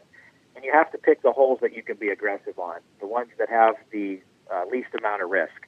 So if you look at TPC Sawgrass, for an example, there's a number of holes that you can make easy birdies, the par fives, by positioning yourself. You don't have to go for them all in two. You can give yourself that wedge or 100 yards and then whatever your favorite club is to get you close. But then there's some holes like, at Sawgrass, number 10 comes to mind, the dog leg left. You have to position yourself perfect off the tee. You have to hit the right center of the fairway. If you don't hit the right center of the fairway, you're kind of blocked out. So those holes, you're not really playing aggressive unless you're, Phil Mickelson hitting it through gaps in the trees from a fairway bunker and, obviously getting lucky. But, I mean, that hole, if Phil Mickelson in, 2004, 2006, whenever he won down there, he hits any of those trees, he's off the property. He's out of bounds. So he's reloading from that fairway bunker hitting 4. So, I mean, the risk-reward is very damaging on holes like that if you try to play them aggressively. Now, obviously, Phil got away with that and ended up winning the tournament, but you have to, choose the holes that you want to be aggressive on. 15, one of those holes, at Sawgrass, 15 and 16. 14 and 15. They're very long par fours. Lee Westwood got himself in trouble on 14 and hitting his tee shot left into a fairway bunker. Got lucky, hit a good shot, ended up making birdie. But you could drop a bucket of balls in the bunker where he almost hit it. He was 2 feet away from hitting it in the water, making 6 or 7 on the hole. Got lucky, got a good bounce, and rolled in the bunker to the right. You could drop a bucket of balls in that bunker and not make, par or bogey on that hole. You can make a double or a higher number than that. So you got to really plot your way around, and especially when you go down to Palm Beach Gardens too. Just like last week, the holes that you want to get at are obviously the par fives, and knowing that 7, 8, 9 under is going to win the tournament. If you birdie all the par fives every single day, you're looking at 12 under par, 13 under par, and barring that you par everything else, you're going to make a number. You're trying to make that 7 into a 5, instead of making that double or triple. If you can handle yourself well there, you're in great shape. It's avoiding that 7 that you have to make 3 or 4 birdies just to make up for to get it back to even. So I mean, Mickelson was a perfect example of that this past week. He makes 6 birdies or 7 birdies in a round and throws a triple and 3 or 4 bogeys in there, and it shoots even par. Yeah, even par doesn't look bad on paper, but like you take away the big number, you turn that 7 into a bogey, he's looking at 68, 69 every day. And now you're talking about, leading the tournament at the end of the week and winning the tournament. So, very similar things to this week when you go play that the golf course down there, and you have to hit it in play. Anytime that you play any of the courses down at PGA National, you got to hit it well off the tee. You have to be accurate. I would take accuracy over length at this course all day. So, I mean, you take out the big bombers. A lot of them aren't playing this week because they're not quite as accurate. It's shocking to me, a guy like Phil Mickelson's playing this week who hits it all over the park with the driver. I'm anxious to see how he's going to shoot, knowing what he did at, Sawgrass this past week. But you have to plot your way around the golf course. You have to think conservatively. You have to think of the 4 or 5 holes that you can play aggressive. Well, if you're playing well and you're making a bunch of birdies and you feel good, you can start being a little bit more aggressive on 2 or 3 more holes per round. So legitimately, there could be 6 or 7 or 8 birdie holes. But the rest of them, making a par is a pretty good score when 7, 8, 9 unders win in the golf tournament at week's end. I have Phil Mickelson beating Ricky Fowler, so normally I wouldn't pick Mickelson, but Fowler's struggling so much it's crazy. There's a couple of guys that I want your opinion on. and they're veterans, and historically they're T-degree guys, but they're getting long in the tooth. Patrick Harrington and Keegan Bradley are both in this tournament. Are these two guys capable of putting together 4 really good rounds? Realistically, probably 2 to 3. They're not quite there. Harrington, for example, just doesn't have the bombing power that he used to. He was even back in his heyday. He had a lot of good hybrids. He had a lot of good 3-woods. A lot of his British Open and PGA championships were won by having a good 5-wood game and a good hybrid game when those come out. And now these guys are just hitting it so far. Players like the 2 that you mentioned, and I want to see the Irishman that won the U.S. Open at Pebble Beach, lives in Orlando. I can see the guy's face. Real character. Graham McDowell, another one of those guys that, and he'll even tell you that. He goes, I can hit irons with the best of them, but I'm 50 yards behind you off the tee. And when you give up 50 yards to 3 or 4 players in your group for 15 holes that you have to get drivers on, it starts beating you up, and you're hitting 3 and 4 iron in the holes that those guys are hitting 8 and 9 irons into. The odds are better hitting an 8 or 9 iron into a hole than a 3 or 4. So, Padres in that same scenario. They just don't have the firepower, and they can only win on certain courses. Like, those guys that hit it short will win in a place like Colonial that's like 67 or 6,800 yards, and it's more about position because they're hitting drivers to where guys are laying up to. So now it sort of evens it out a little bit, where you go down here, you got to bomb it on some of the holes, but you got to be accurate, but you take a lot of distance off. Okay, so there's another guy that you brought up, Graham McDowell. He's matched up against Luke Donald. Should I go Luke Donald this weekend? Luke Donald's steady. He's probably one of the best and most accurate drivers on the PGA Tour. I like him. Charles Howell III, another one of those guys. See him old, but those guys get a lot of top 5s, a lot of top 10s, don't win a lot, but they're very accurate, but they just give up a lot of length. And I think that those guys still have enough firepower to make it go. What about Martin Kamer? Martin Kamer's been up and down. I mean, really, overseas and some of the European stuff that I've gotten to watch, and especially over here, it's been a long time that I think he's won on this side of the ocean. So I think he's been hit or miss. Ricky Fowler's another one of those guys that you brought up, very struggling. And you look at, Rory McIlroy last week. I mean, I had him at the top 2 or 3 last week, and he shot 77 in the first round, missed a cut at 10 over. And when that player comes to the range after a round on Thursday and goes to Friday and just says he can't figure out where he's hitting the ball, he has no feel, he has no clue where the ball's going. I wouldn't be betting too much money on him the rest of the way out, just because I thought he had found it there a couple weeks ago, and then just for whatever reason the wheels fell off, and he's just mentally beaten up. And like I said, when you're struggling and you go to a course like Sawgrass, you get exposed and you shoot some monster numbers, and you can shoot them really quick. Yeah, exposed. That's the big word.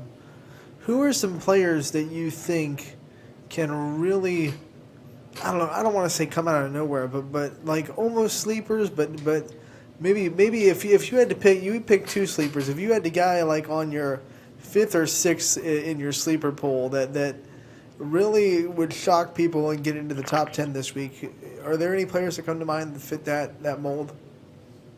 You know what I think of when I think of these, and I was putting the stuff together. There was 2 guys that I would definitely have in that position, and they aren't playing this week. Jason Kokrak being number 1. He's taken the week off this week, and he's going to play in Houston next week before heading to Augusta. And Ryan Palmer's another guy. He was the runner-up there in, I want to say 17 or 18. Led the tournament for a while. Is always in the top 5. I think he was in the top 5 last year in one of his first events of the year. Drives the ball well. If it gets windy, he can definitely play in the wind. And, both of those guys were on my list until they decided not to play on Tuesday. So it's to each his own. Obviously, Ryan will be back in Houston because that's close to his hometown, and obviously he'll be at the Masters and he'll be playing there. But those were 2 guys that I thought heck, with their past history and where they play well, was definitely going to be guys that are in the field this week, and just from the momentum of playing well, and both of those guys had played decent up to this point, or the last 3 or 4 weeks. So I think when you're looking at it as a whole, those were two guys that certainly come to mind, and obviously we changed those around a little bit to, based on them not playing. Another guy is an Ohio State grad, Ryan Armour. I think he's played well the last few weeks on tour, and I think he's a guy that wins one event every 2 or 3 years. He's got probably 3, maybe 4 victories that I think could pop through there. But I mean, you go down the list. I mean, it's a shame. Ricky's not playing well because he could be in that mix as well. You got guys like Jim Furyk and Steve Stricker. I mean, Steve Stricker showed some life at the Players Championship, and I think he could be, definitely in there because he certainly putts it well. Does he have enough firepower to get around the golf course? Will Gordon's another one. It's a guy that has recently come out on the PGA Tour. Just a quiet name, under the radar, unassuming, but I think he could certainly break out there as well. Russell Henley, another guy that's been up and down. All these guys that we mentioned are guys that are past winners that could just pop through at any given moment. It's just a matter if they're going to be hot for that week. Okay, last week we scored 70 points, but we didn't get any money. Womp womp. So we raised that a little bit. We go up another 30 will be at 100. Yeah, there you go. Yeah, that's what we're looking for. There's actually a possibility of 130 points this week. Hopefully maybe we can get into the money. I got Daniel Berger over Sungjae Im. Yes, I like it. I have Mickelson over Fowler. Yes. I have Lee Westwood over Ian Poulter. Yes. I have Adam Scott over Russell Henley, and now you've just kind of made me kind of think that maybe I should go Russell Henley. No, take Adam Scott and take that based on his win there in 2016 and his 12 consecutive cuts made, his 4 out of 5 top 15s at the Honda. Okay. In the last 5 years. So I would take that based on experience. Okay, I have Luke Donald over Graham McDowell. Like it. I have Taylor Gooch over Doug Gim. I like it. Okay, I have the winner of the tournament in my mind, Joaquin Niemann over Shane Lowry. 50-50. Alrighty then. I have Steve Stricker over Patrick Harrington. Like it. I have Keegan Bradley over Martin Kamer. I like it. I have Keith Mitchell over Hudson Swafford. Who's Keith Mitchell? I'm just kidding. Who? That's good. I like it. All right, I have Niemann winning the tournament at 8 under. Perfect. I like it. Perfect score and perfect pick for winner. All right, so I like those. Should be strong. I am going to not change anything. I'm not even going to look at anything. And hopefully after the round on Thursday, as God is my witness, Anthony, you make sure I do not check this phone for the golf stuff at all during the course of this show tomorrow. Because remember the last week, I'm 5 minutes before we even got on. 5 minutes before we go on, and McElroy's already destroyed. And I looked over at Anthony, and I'm like, "Well, I'm screwed for this week." And then Shoffley just tanked it. Yeah, he did. He did too. You got to make sure you go over there and make sure he hits submit ASAP. Yeah, but Shoffley did get us 10 points because his number. He did. Both guys were cut. His number was better than the other guys. So he didn't suck as much. No, he didn't suck as much. He gave us 10 points. So there you go. Do we got a final four from you for the NCAA tournament? With the tournament starting tomorrow, with the play-in games Friday for the gist of it. I'm going Gonzaga. Okay. Michigan. All right. Illinois. All right. And Baylor. All 4 ones. All 4 ones. All right. Yep. Simple invite, Brian. You can. I like Illinois, like the Fighting Illini. There you go. All right. You can join the YSN Bracket Challenge on the ESPN app. Feel free to do that if you want to as well. Absolutely, we'll do. I got 4 of them in. My wife's got one. My son's got one at age 6. He actually got some pretty good picks. We did his last night. So my best brackets came. I'll jump in that. My best brackets came before the age of 10. So, So, surprisingly, you knew a lot more about some of the teams. Like one of those 5-12 matchups. The past couple of years, I've been lucky to pick those. Like UC Santa Barbara. I like Winthrop. I've watched probably about half a dozen of their games on ESPN3 or the app or Plus or whatever we have at home. They're very fun to watch. A lot of those. Georgetown, quietly playing well the last back half of their year as well. But, I've gotten to watch a lot more, especially this year with not, going to the YSU games. We've been watching those on ESPN Plus too. But, I mean, the variety of games that you get to watch, some of the conferences like Florida Gulf Coast, and, there's been some very good games. I watched a lot of North Texas games, as a matter of fact, too. So, but I'm not taking those over my Boilermakers, so that's my team. All right, there you go. All right, well, you're kind of boring with your picks, 4 number ones. You're going straight chalk. All right. Straight chalk. Straight chalk. All right, I can appreciate that, sir. Always a pleasure, sir. Look forward to catching up with you next Wednesday, and maybe, just maybe, we'll buy you lunch if we're in the money this weekend. There you go. We're going to be accurate and dependable, just like the Weather Channel. And listen, all I know is I want this forecast as it is right now for Saturday, because that means that I don't freeze and I don't get wet. And for you guys, this forecast Saturday and Sunday is both days are looking glorious. Hopefully we don't get soaked too much tomorrow, so you guys can open up this weekend. Yeah, that's my biggest fear. The weekend looks phenomenal, but it all depends on how damaging Thursday is going to be. If it's an all-day soaker, 2 inches of rain, then it's puts us back in the back seat for another week. But we're ready to go either way. We should be, but we'll see what happens. Mother Nature, we got our fingers crossed. Okay, I gotta talk about this before we let you go, and we're speaking with Brian Tolnar from Mill Creek. He is our golfing guru.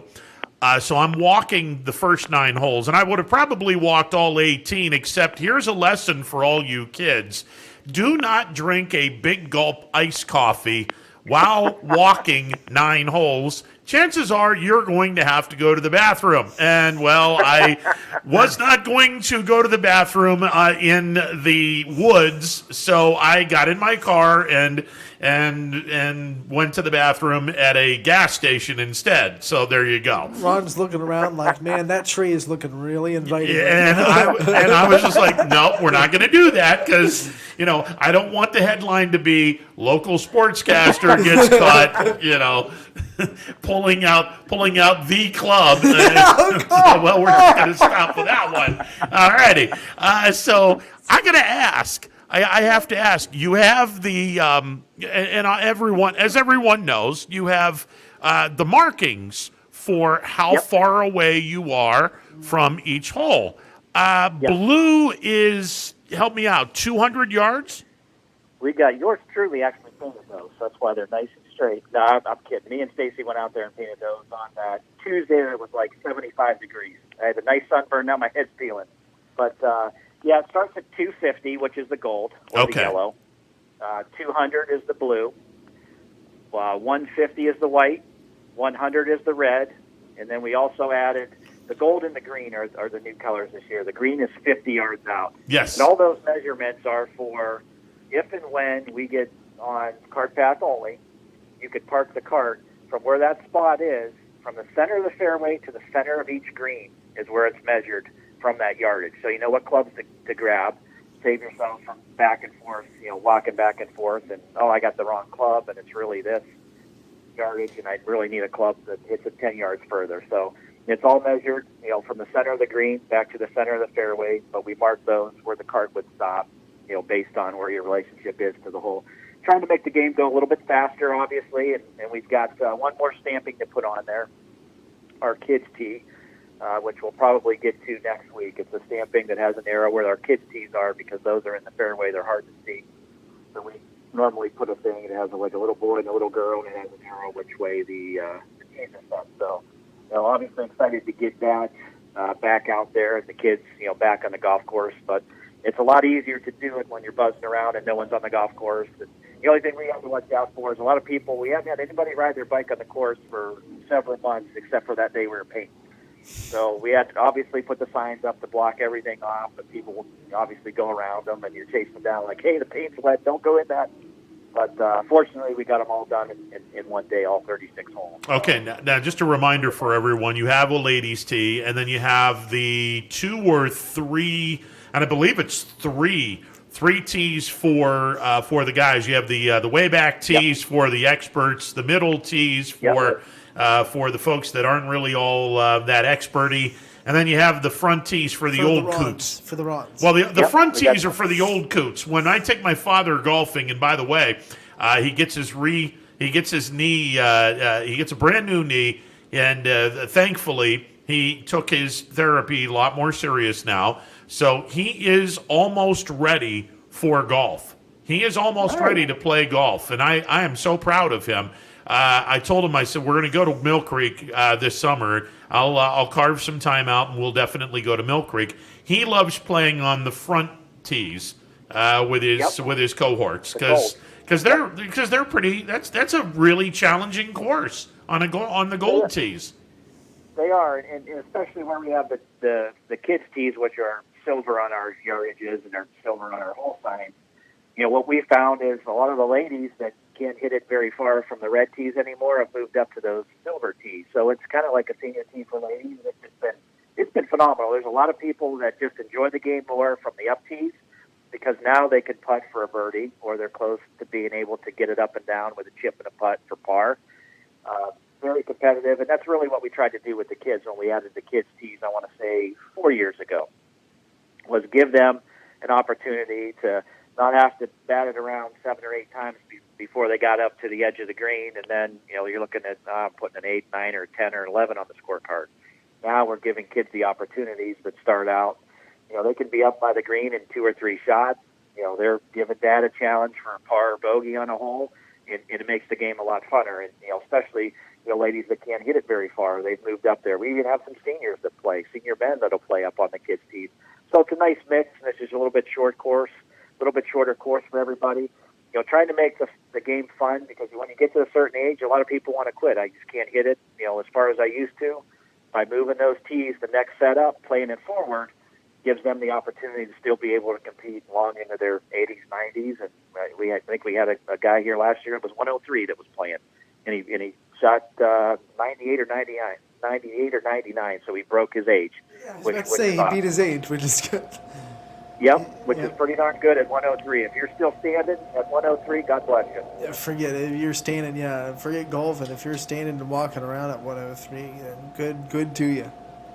Yep. So it's continued the game on for a lot of people, and we're happy to be able to put those in. And it really was pretty simple. We put them in the fairway. They don't need to be moved when the fairways are cut. They're embedded.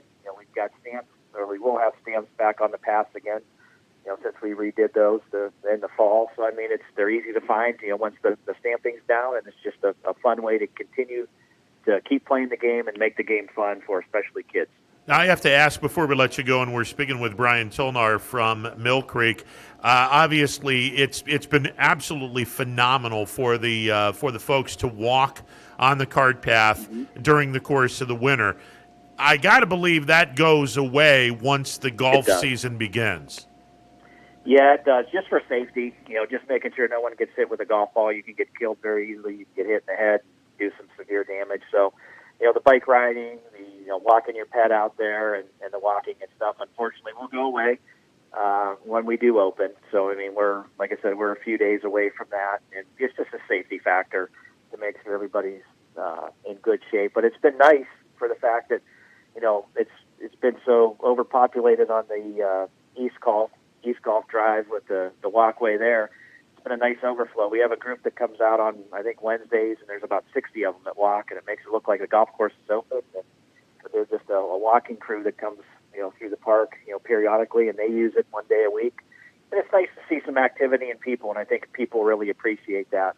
It doesn't cost us anything. They don't do any damage. So, I mean, it gives them another venue to walk and see some things that they may not have seen before, and realize that, hey, we have 36 holes here. We're trying to improve them every year, and we're doing our best to maintain it as well as we can, and gives them the opportunity to see some of the fruits of the labor from our maintenance staff and what we've done from a reinvestment standpoint. So it's created a lot of goodwill, and we've had a lot of people compliment and comment on it. Being able to come out and walk around or ride their bike or push their kids around in a stroller just gives them a different venue, and it's been fun. Hey, Brian, always a pleasure, sir. You got it. Have a great week, guys. All right, see you. Brian Solnar from Mill Creek joining us on the MP Vivo Heating and Air Conditioning Hotline. I got to be honest, the cart paths are incredible. I mean, they just did an unbelievably great job. And the first time that I went and walked, there was a lot of ice on the cart paths, so it kind of made things a little treacherous. And I'll be honest, I kind of got lost. So it was a lot easier this time around. And the next time I walk, which it might be today, I'll make dang sure that I do my business before I walk on the course. Walk on the golf. Always bring a path. compass. Yeah, you have to bring a compass with you and whatnot. But no, I mean it's beautiful. It is an absolutely gorgeous golf course, and the north side of the course, they're a lot further ahead than the south. South won't open for a while. The north looks really good. Yeah, and Brian's right. You can't have people walking and riding their bikes during the golf season. No. You hit someone on the bike, they get up, they're all upset. Then what are you, some kind of cruddy golfer? And you just go, I hit you, didn't I? Yeah, there you go. You were riding at 20 miles an hour. Yeah. That's a pretty good shot in my book. Yeah, there you go. I mean, I would not want, and it's obviously you don't want anybody walking on a golf course because you can really smoke someone with a golf ball. And heads up means heads down. Yeah. Heads up. And 4 means get the heck out of the way. You're about to get plowed by a golf ball. That's you can do some serious damage with a golf ball. Oh yeah. Yeah. So I'll be very curious to see how much rain comes into the area. I know East Palestine is supposed to get a little over an inch of rain. I don't know how much rain Youngstown will get, but the weather is supposed to be absolutely gorgeous Saturday and Sunday. So if they don't get hit too hard with rain tomorrow, maybe, just maybe, they open up the doors for golfing this week. That would be cool. That would be real nice. All right, we'll take a timeout. On the other side, your phone calls. I'm going to throw out my Final Four. I'm pretty. You're feeling excited. I'm a pretty. Bit. Well, a little bit feisty. You wanted to throw it out. I looked at spoil tomorrow is what you're doing. Well, I looked at my body of work. I will throw out half of my Final Four. We'll go from there. You're gonna tease people. Yeah, I'm gonna throw out half of my Final Four. All right, then I'll do that too. And we'll go one side of the bracket and the other side of the bracket for our Final Four. So you don't have, the one like what would it be? Hang on a second. West and East play each other in the Final Four, right. So you don't want us giving out the West and the East. So one of those two, and then the South and Midwest, one of those two, and we'll throw out our two of our Final Four and go from there. By the way, the forecast for Youngstown tomorrow is calling for near an inch of rain on Thursday, and they're not talking about a specific amount of rain tomorrow night. But tomorrow night, it's supposed to be really windy, so that might be very advantageous for the golf course. Because if it's windy, that means that some of that standing water will get pushed around, which will be pretty nice. And it's not supposed to rain on Friday, so. Saturday, 55 and beautiful. Sunday, 62 and even better. Maybe, just maybe, they open up this weekend. Maybe, just maybe. That would be nice. All right, we're going to take a timeout, be back with more. It is a Wednesday edition of Running Point. Stick around. Hello, I'm Greg Burbick with Burberry Farms. For the last 100 years, my family has farmed in the Columbiana and Mahoning counties. I began raising cattle in 1996 with the goal of providing a better product for you and your family on the dinner table. Our grass-fed and grain-supplemented Black Angus beef are raised with no hormones, steroids, or antibiotics. We're known for our hometown-friendly service and incredible tasting products. We're locally owned and have customers across the tri-state area. Our products go from our farm to your family. Stop by our farm on New Buffalo Road or visit us on the web at gburbickfarms.com. Don't forget to like us on Facebook. G. Burbick Farms, it just tastes better.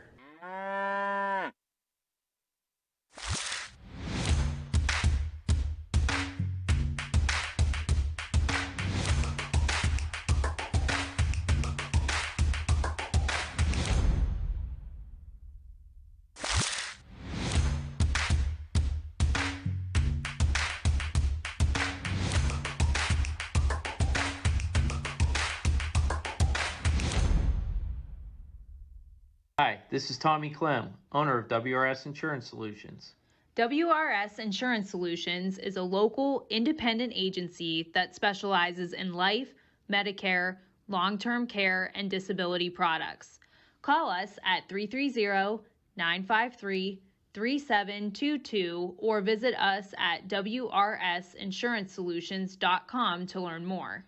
Good luck to all the student athletes in the Valley.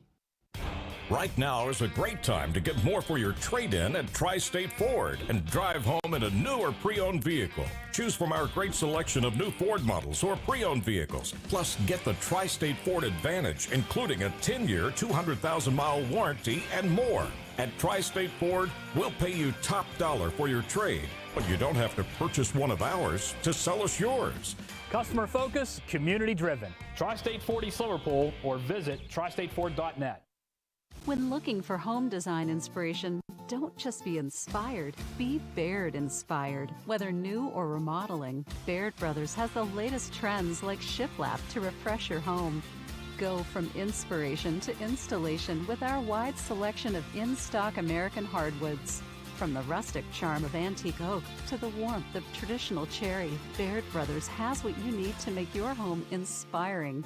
Baird Brothers, our family's heritage, your family's home. Planning a project around your home or rental property? Trust the electrical service to the local experts with 62 years of serving the Mahoning Valley. Joe Dickey Electric is your local go-to source for responsive, reliable residential electrical work. From everyday maintenance and repairs to new installations, electrical upgrades, and safety inspections, no job is too big or too small. Call Joe Dickey Electric today, 800-549-3976, or visit DickeyElectric.com. That's DickeyElectric.com. Welcome back to a Wednesday edition of Running Points, presented by Greenwood Chevrolet on Mahoning Avenue in Austintown. If you're in the market for a brand new or slightly used automobile, before you put pen to paper and sign your life away and get charged an arm, a leg, your firstborn, and high interest rates, not in my house. You go to... That was Dikembe Mutombo. Not in my house. Okay. You go to Greenwood Chevrolet on Mahoning Avenue in Austintown. They have a great sales I thought you were department. doing Cookie Monster. Well, he did. Yeah, he does sound like the Cookie Monster. You ever Dikembe Mutombo? You ever hear him talk? Yeah. Yeah, he and Cookie Monster sound an awful lot alike. Not in my house. Now that I think about it, I've never seen Dikembe Mutombo and Cookie Monster together in the same place at the same time. Kind of makes you wonder. Kind of makes you wonder. Huh. I eat cookies, but not in my house. No. Anyway, go to Greenwood Chevrolet on Mahoning Avenue in Austintown. They got a great sales department, great service department, great finance department. Add them all up. It is a phenomenal dealership.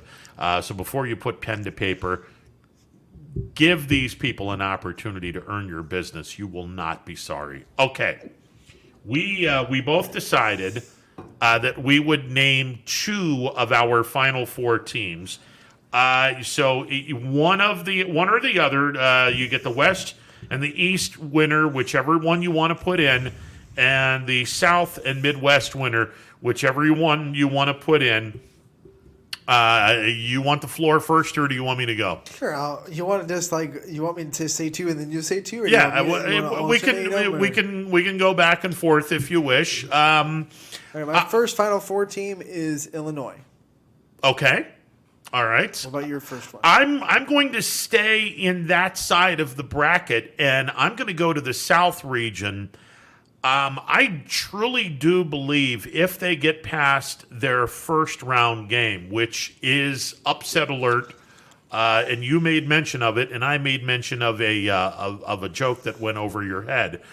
I have Arkansas coming out of the South region, but here's a little asterisk caveat: that first round matchup, they actually might lose their first game against Colgate.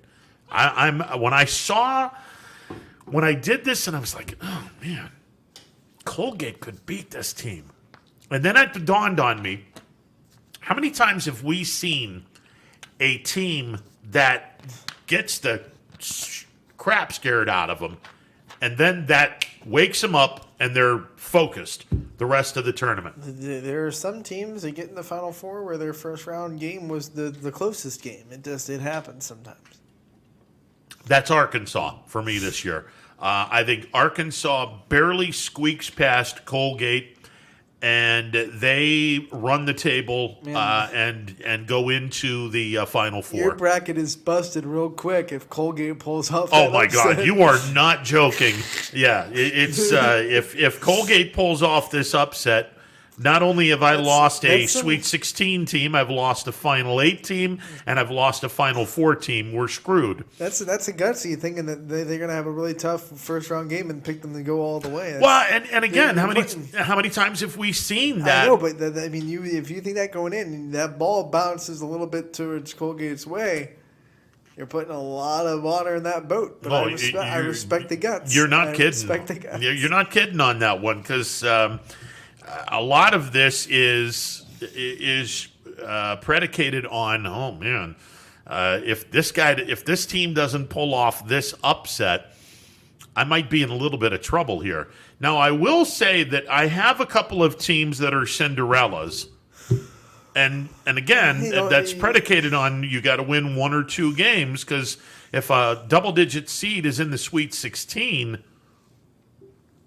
You can seriously go sideways if it doesn't work out. I like the times when two double-digit teams play each other in the second round, because then one of them's guaranteed. Yes. Those are fun. And I actually have one of those scenarios.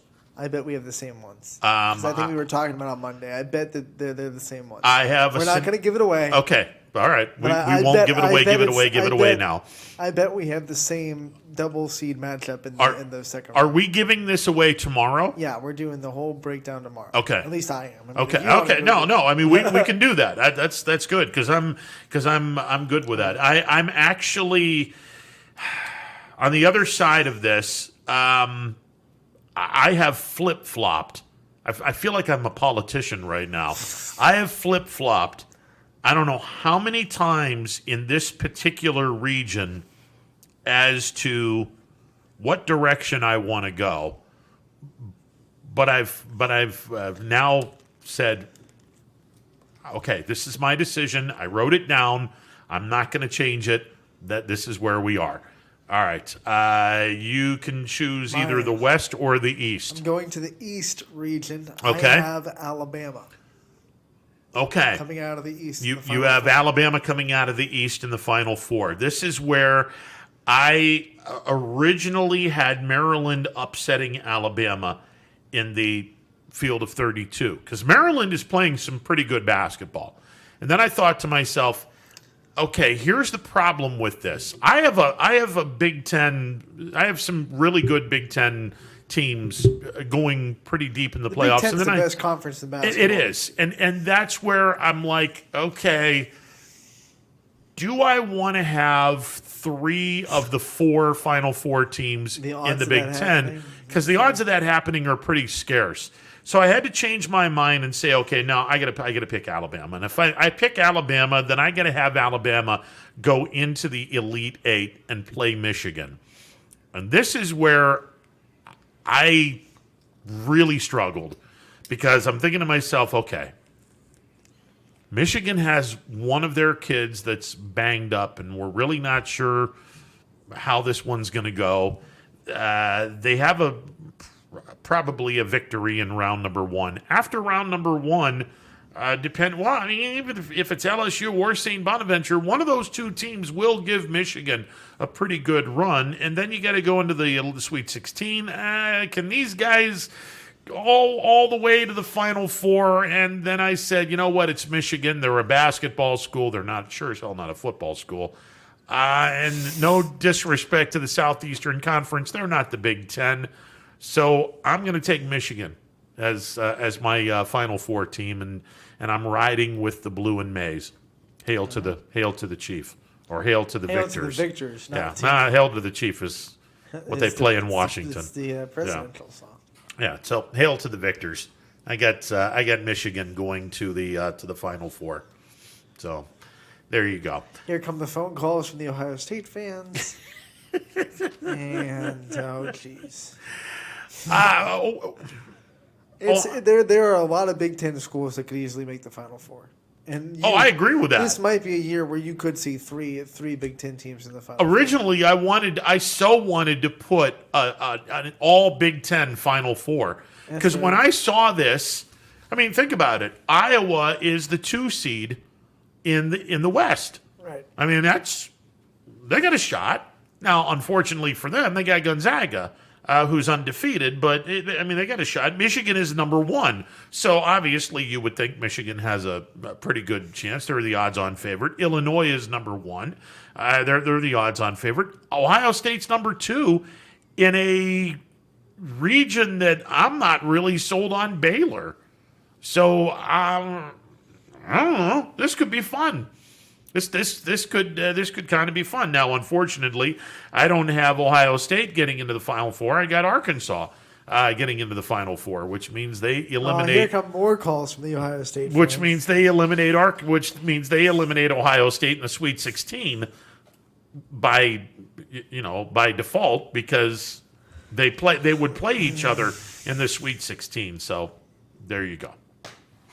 So I have Arkansas in the Final Four, and like we said, that one could really go into the toilet pretty quickly, because I'll be honest, I'm petrified of Colgate. I think Colgate has a really good chance at upsetting Arkansas. I still think Cleveland State has a really good shot at Houston. I just wasn't willing to pull the trigger on Cleveland State. I don't think they'll be able to score enough. Well, Houston can play some serious defense, but Cleveland State can play some pretty good defense as well when they need to. And both of these teams, neither one of them are dominant in the post. They have a shot. They have a legitimate shot. I love Ohio's chances against Virginia in the West. I do. I think they have a good chance. I don't know how Virginia's COVID situations are being handled. I know they still haven't traveled to Indianapolis yet. They're supposed to travel to Indianapolis on Friday and play Saturday. Doesn't mean they're not practicing, but it does mean that's a big, get there Friday, have to play right on Saturday. It could be tough for them. I think they're behind the 8 ball, and they have a tough matchup. That's all.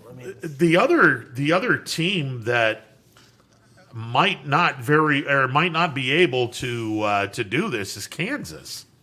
Kansas has a serious issue as well. The last date to pull out was yesterday, so they can't. They're in it. Whatever it'll look like, they're in it. They're in it. So. They were. There was a shot where they were going to miss the tournament altogether. So it obviously, if you're in the tournament, that means that you, by and large, you're healthy. You don't even have to have a coach. You can have 5 players just go out on the court and play. The rules say you don't have to have a coach out there. So even if your coach tests positive, as long as you have 5 players that have passed protocol, You're good. Can you imagine, though? Who calls the timeouts? I guess that you have to call them on the floor because you're allowed to call them on the floor. Well, you can call them on the floor, So but I mean, you have to have your point guard call a timeout when you want a timeout. You have to have a player coach. Oh my Lord, that would be phenomenal. You imagine where and who would be chewing these guys out if they're not playing well? It'd be like watching the NBA. But Speaking of, I get the feeling that the Cavaliers need another rebuild. And I say they were playing Jenga and it all fell down. Now they have to do it over again. I say it because they're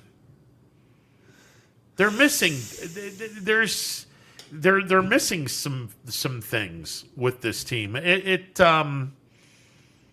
I want to keep Larry Nance Jr. because I think that he's going to be a very important part of the rebuild, and I definitely want to keep Allen because I think he's a very important part of all of this. But I feel like they're not playing modern Good. NBA style of basketball. They're not playing good. Well, no, they're not. I mean, they're not shooting the ball very well, and that's. I guess grammatically it would be well, but good fits the joke a little bit better, so you can hush.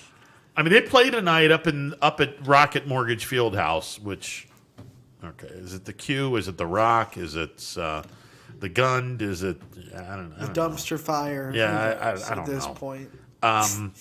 I do like their coach, and I do think JB is going to turn this around. I just I've been watching him the last few nights, and I'm like, yeah, this isn't good. There's some stuff that needs to be really, really looked at.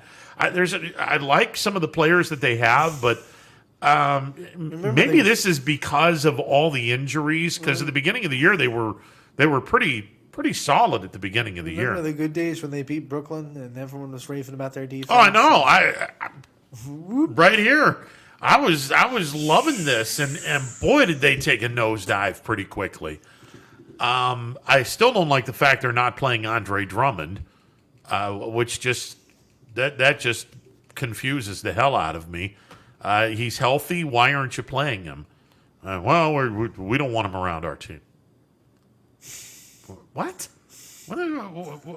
He's not that bad of a guy. What are we doing here? I don't know what to think. I really don't know what to think. And I know it's a different sport, but the nightmare scenario, if you're a Cleveland fan, is in a couple of weeks when the Indians season starts, and I think Mandy Bell kind of sort of hinted at this. When the Indians season starts in a couple of weeks, we're going to be wasting some really good pitching.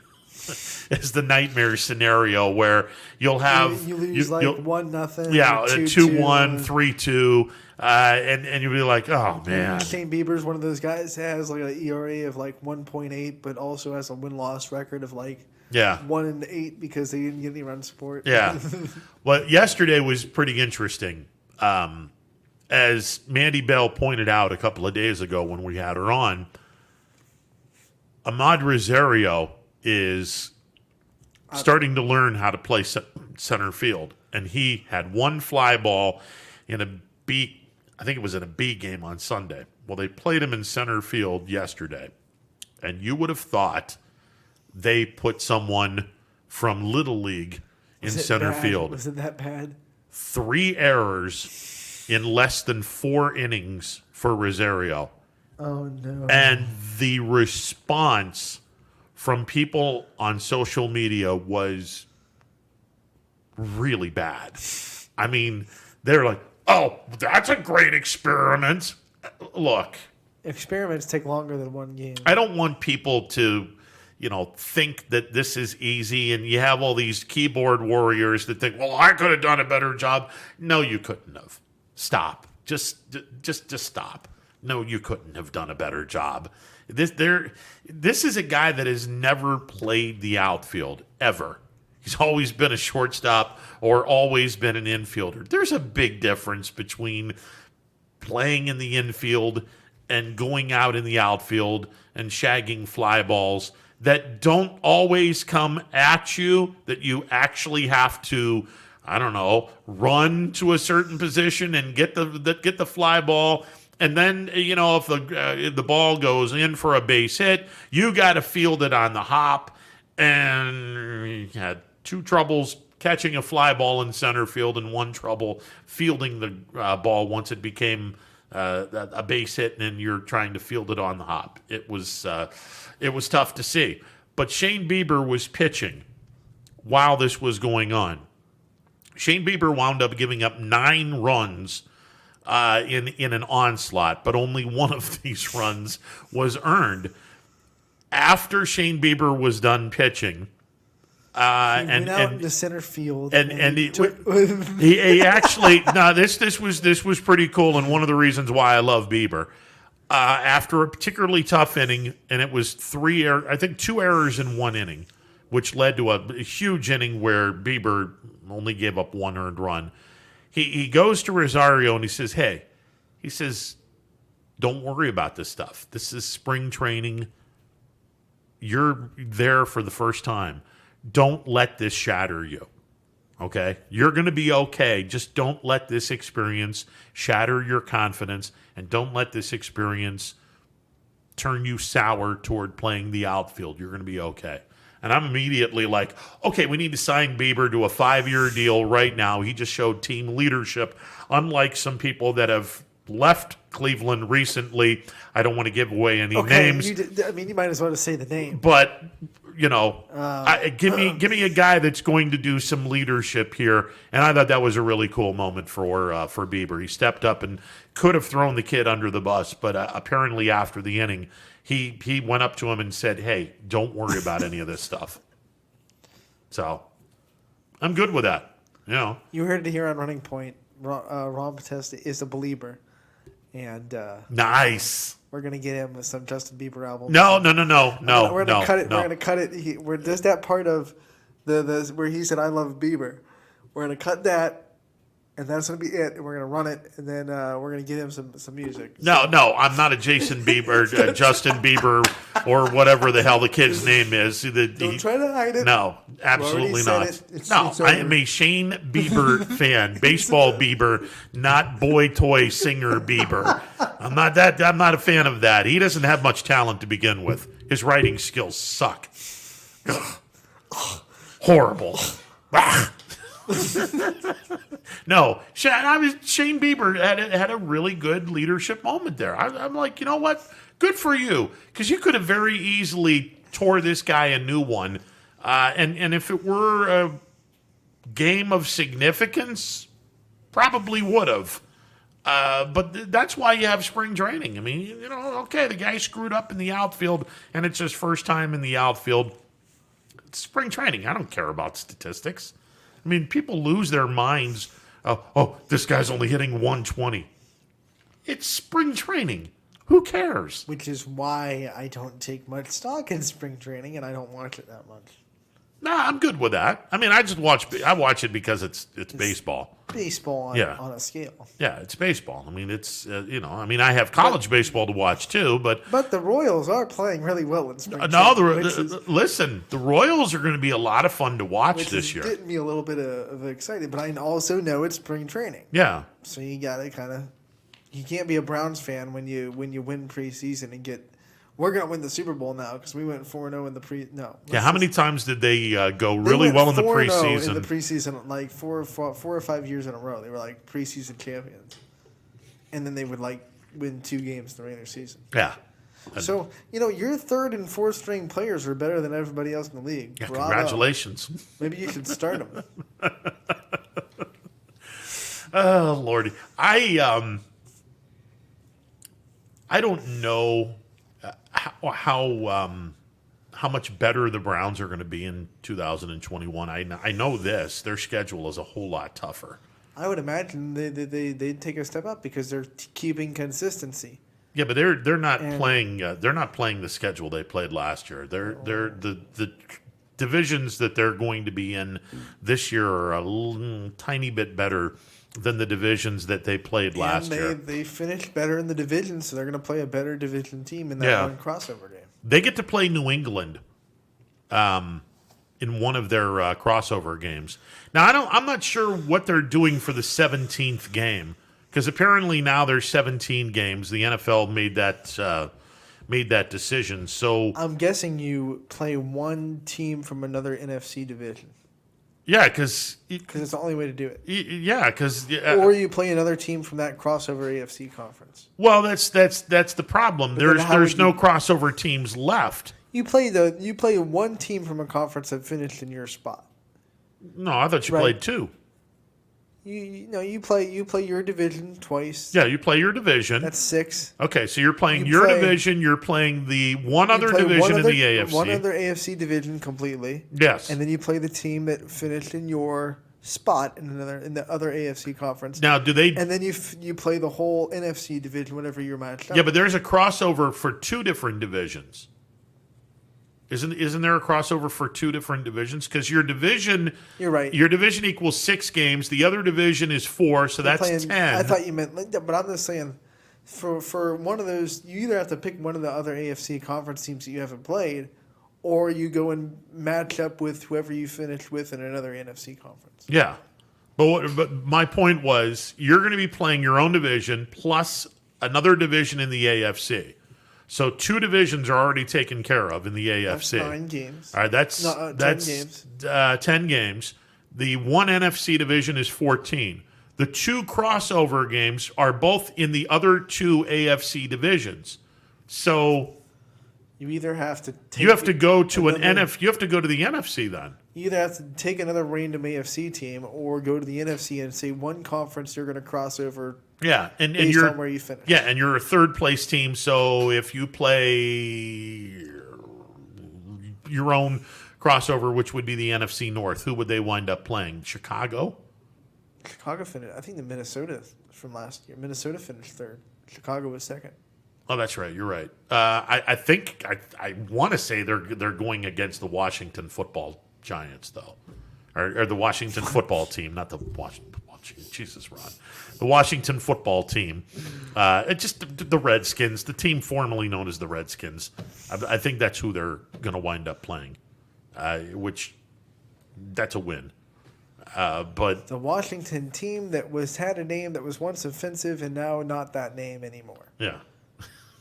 That's a mouthful. You're just like, Are they ever going to name that team, or are they just going to stick with the football team? I don't know. Do we care? I mean, they're putting players on the field. They're getting to the playoffs. Do you really care what their name? I don't know. I mean, do Washington fans care? They went to the playoffs this year, won their division. Do you care? Hail to the football team. Maybe they don't go, hey, we're not the Redskins anymore, but dang, we won the division. Yeah. Can we just name them the Washington Winners? And that's a little, it's a little presumptuous, but, okay, that works. Winners win. Winners win. The Washington Sprinkles, because Sprinkles. you get sprinkles are for winners. We're an NFL team.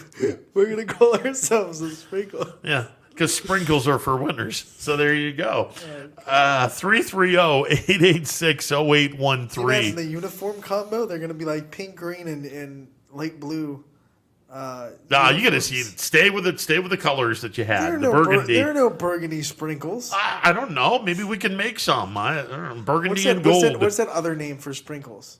Like some people say sprinkles, and some people say something else that's not sprinkles, but it's basically those people are weird. It's sprinkles. The same thing, and I can't think of what it's called. I don't know what you're. What? Jimmy's. Jimmy's. The Washington Jimmies.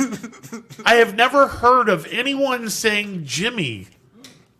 On really? That's what they call it? Sprinkles, Jimmy's, same thing.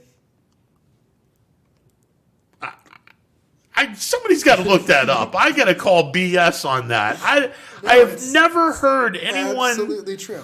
I've heard it. I just couldn't put a name on it. I've never heard anybody call that Jimmy's. DJ's coming. Jimmy's? It's a Pittsburgh thing. Is it a Pittsburgh thing? Yeah, it's a Pittsburgh thing.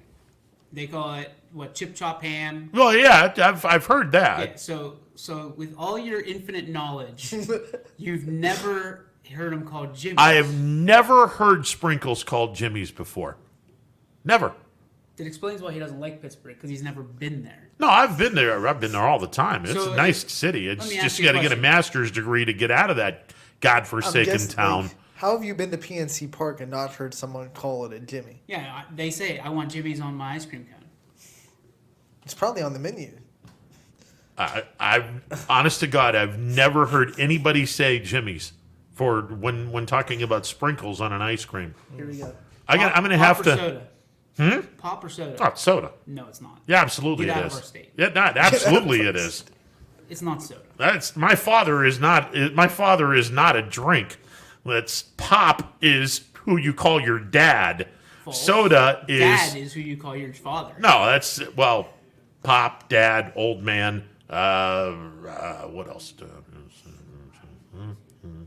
they call them soda sickles? No, I call them creamsicles. They call them popsicles, Ron. Well, yeah, they're popsicles because they're not made of that's not pop.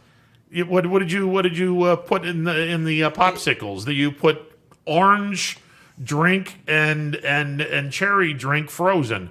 They're popsicles. They used to be pop. They used to put pop and freeze them, and they were popsicles. But then, the other thing, we don't call it orange pop. We call it orange soda. I call it orange pop. Okay. Or what is it, Fago? Or Fago. Or Sunkissed or whatever it is. Yeah, I want orange pop. Orange pop? Ah. Grape pop. High C. High C was good. I mean, there's so many. They call bologna jumbo in Pittsburgh. So if you go and you walk into a deli and you say, I want a pound of jumbo, they know exactly what you're talking about. Never heard of that. Yeah. Okay, that's. And you call yourself a food connoisseur. Well, I mean, look, be honest, I don't go into Pittsburgh to eat. I go into Pittsburgh to watch the Pirates play. You want to call BS on something? I'm calling BS on that right now. I don't go to Pittsburgh to eat. You can't go one show without talking about food, and this is a sports show. I understand that. That you go into I go to Pittsburgh to watch the Pirates play. You're full of pastrami. You're full of jumbo. I watch the Pirates play. Now that doesn't mean that I don't eat. We know but you eat, Ron. but I go watch the Pirates play. So are you saying you would go to watch the Pirates game if you said that I can't eat there at all? There's no food. You can't have any food there. Well, I wouldn't do anything without. I mean, let's be honest here. You have to. If I'm watching a sporting event, I do have to have something to munch on. By definition, you go there for the food. I go for the baseball. I can go watch an Indians game and eat food too. But you just said you wouldn't go there if there wasn't food. So food is one of the factors that brings you. Well, I mean, look, if you go to a baseball game, you have to have a hot dog. And you have to have a hot dog if you're going to a baseball game. I mean, that's un-American. And that's food. That's food, exactly. So but you go to a baseball game for food, not only for food, but for food. Do you stop at No, I go to a baseball game to watch baseball, but also you have food goes with it. How many baseball games have you gone to just watch baseball? Just watch baseball. Just take it in the sights and sounds of the Pittsburgh Pirates or the Cleveland baseball team. Oh, I've gone to zero. I've gone to a crap load of baseball games. No, he's saying how many games have you gone to and not eaten a thing? Oh, not eaten? Yeah. Oh, zero. What are you kidding me? You can't do that. That's un-American. You go there for the food.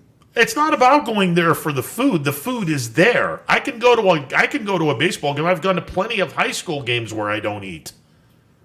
There's obviously no food around so I can't eat. But I'm watching baseball. He definitely hits the concession stands at Oh, dude, listen. There's no concession stands in some of the baseball venues around here. Every time Ron goes to Scene Park, he is known for going up to the press box and eating the food and then walking out. That's wrong. He is the buffet king at Scene Park. So that's my question. This is actually I was. You've left trails. Who did this? Who did this? One of Pittsburgh's high draft picks, Daniel Moscos, called me. God, what was the name? Spread killer. Spread killer Potesta. And I was like, Look at the smile on his what is face. this? What is this about? He goes, dude, he says, every time you come into this clubhouse, yeah, you're talking to all of us, but you're walking out of there with more food than what we'd get. I'm like, hey, You're the single-handed reason we have to have a vending machine in YSN. You don't have a vending machine. That's not a that's a water vending machine. You get a candy vending machine. Water vending machine. Well, it's Body Armor sports drink, and I'm guessing there's going to be water in there. I don't know. Yeah, it'll be here tomorrow. But when you get a food vending machine, oh yeah, I'm going to wind up spending probably a Yeah, I know, $1 because change every with- time my wife goes to Sam's Club, a week later she goes, "What do we have left?" You're also the reason we had to put a sign on the fridge. There is a sign on the fridge that says, and I'll get here we go, fridge honor system. If you bought it or brought it, feel free. If not, take and replace kindly. Yep. Raise your hand if you abide by those rules. Put your hand out. Rule number 1, if there's food around, Potesta's going to smell it. The spread killer will take care of it. That's it. That's it. And we're fully expecting that on Friday, so remind people that we will not have a show on Friday. No, we have told people we will not be on the air here doing our show, but across the hall, we will, of HQ course, will have we're just gonna have you cameras. pick up the phone, Ron. Yeah, because your people are going to call in. We will have cameras letting everyone know the reactions of people's hopes and dreams circling down the drain as they lose one of their Final Four teams off. Parental off the bat. guidance is highly recommended. I'm kind of rooting for Colgate now just to watch that reaction. Stop. Yeah. I would pick the Arkansas in the Final Four. So I have it's like- Arkansas in the Final Four. So. What? But he thinks Colgate's going to give him a game, and I was like, Ron, that's pretty gutsy. If Yeah. you Colgate? I have Arkansas in the Final Based Four. on what? Based on why I have Arkansas in the Final Four? Yes. They're playing really good basketball right now. You literally just said outside that you've watched 2 games outside of YSU. How do you know that? Well, I'm reading my the I'm reading Vindicator? my homework. No, I'm reading my homework. I'm doing my homework on You haven't even on visited teams. our website. How do you know how to figure these guys out? I'm doing my homework on teams. So yeah, I'm doing my homework. Colgate. I brushed my teeth with it. They're going to the next round. I didn't say that. No. I said Arkansas, who is playing Colgate in the first round, will get past them in a close game, and that will wake them up. And Did I also hear you say Ohio over Virginia? Yes. That's actually not that bad of a pick because Virginia is traveling to Indianapolis on Friday because they're quarantined. Mm-hmm. So I don't even know if they're But aren't they practicing full right strength? Isn't that what I saw? That they're going to be full strength? Yeah, but it's just a tough spot to be put in when you're just dropping. Does in anybody on- want to on make Friday. things interesting? Because Ohio over Virginia? I picked Ohio over Virginia. I have Ohio over Virginia. Yeah. Yep. That's a 4-13. Didn't Virginia just win the Natty like 2 years ago? They did. They are the defending national champions. Technically, they are. Yes. Ohio? And 3 Ohio. years removed from losing to 16. That's true too. Yeah, they are the defending national champs since we didn't have a tournament last year. But keep in mind, this is also the same Virginia team that became the first and only Yeah, that's what number I'm 1 seed to lose to a 16. They were the regular season champions in the ACC. I get it. So I understand that. But If there was money in this, would you still put Ohio over Virginia? I wouldn't put them on the money line. I would probably. Well, the last I saw, they were like an 8.5 or a 9-point underdog. I'd more than happy to take that. But I don't know if I would. now, you picked them to go on. If you're putting money on it, they win straight up. We're not giving. Well, yeah, I mean, obviously, but the payoff would be good. But I think that you'd have a better chance with the points. But I have Ohio upsetting Virginia. Huh. Interesting. I'll put a 20 on it. Ant's going to put a 20 on it. Wow. All right. I never thought I'd heard you betting on anything. I want to throw my hat into the ring a little bit. We've perverted this young lad. We have. The day's coming. I know it's coming, and I might cry whenever he swears or drinks. So it's going to happen. At some point. Friday I'm going to put a alcoholic beverage in his hand, and we'll take a picture of it. If Sister Jean pulls off a win, I might do both. We got Scotty out there drinking Coors Lights. Oh Lord! in the middle of the day. Oh Lord! I had to drink one yesterday. It was 316. So in honor of Stone Cold Steve Austin. You didn't smash two of them together and? No, I did that on my birthday. Okay. There's video floating around. All right. And then there's video of me in Louisiana chugging a Mountain Dew and spiking it in the parking lot because I was pretty amped up to play LSU. So like I was actually going to play them. Oh God. So $20 here. 20. What about you, Mister? I'm back me up. Because I'm either going to be up for you or down for you. I'm going to respectfully pass on this one. He feels pretty good about OU, huh? Yeah, I'm going to respectfully pass on this one. I don't want to bully him into another. No, I'm going to pass on this one. I do like Ohio, but How do you like Cleveland State? I want to take Cleveland State over Houston, but I can't. Why? I just can't. I did. I can't do it. I want to so bad. I'm not impressed with Houston. But Houston can really lay down some serious defense. Yeah, but they also relied on 2 buzzer beaters to win the last 2 games, right? Isn't that what they did? And one was a half-court shot in double overtime. Remember the last tournament they were in, they got beat by a buzzer beater, by the way, against Michigan. Now the last I saw, and I'm gonna give a little tip that is guaranteed to go wrong. I'm gonna make sure that I'm right on this before we do anything. Cleveland State is a 20.5-point underdog against Houston.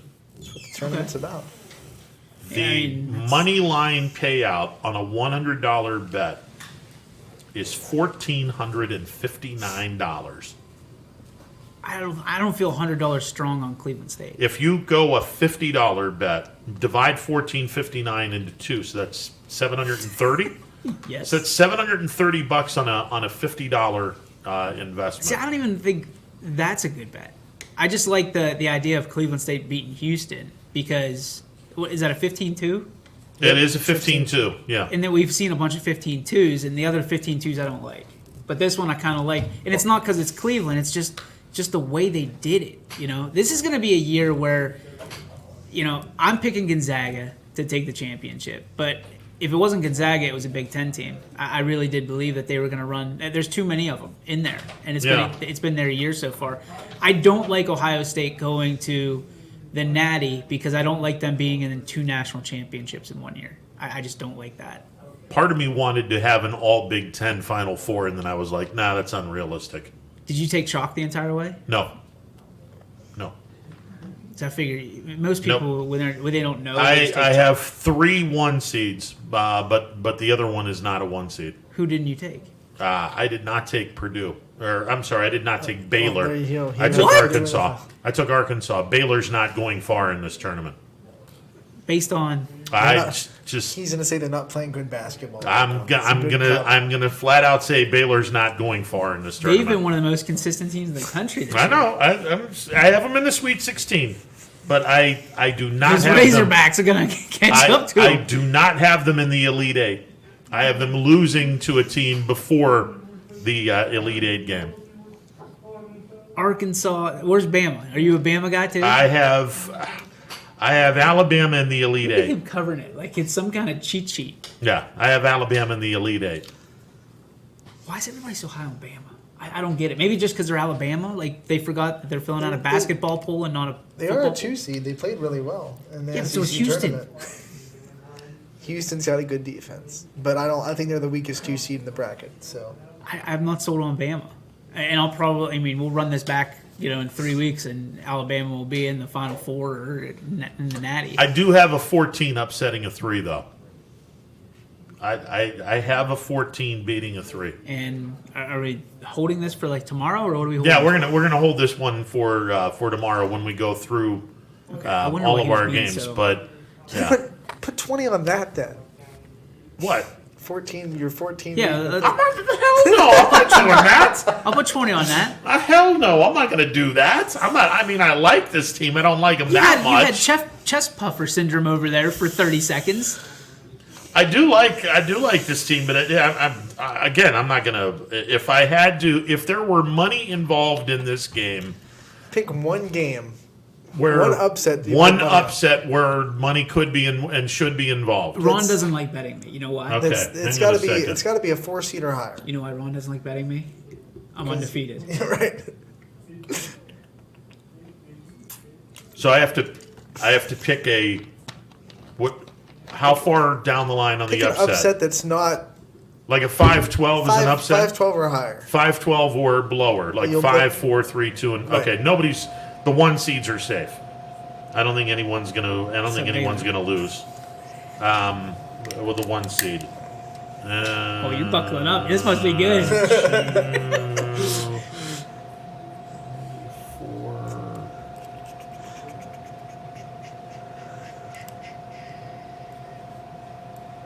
I gotta look here real quick. Georgetown over Colorado. I like that game. I like Georgetown over Colorado. Okay.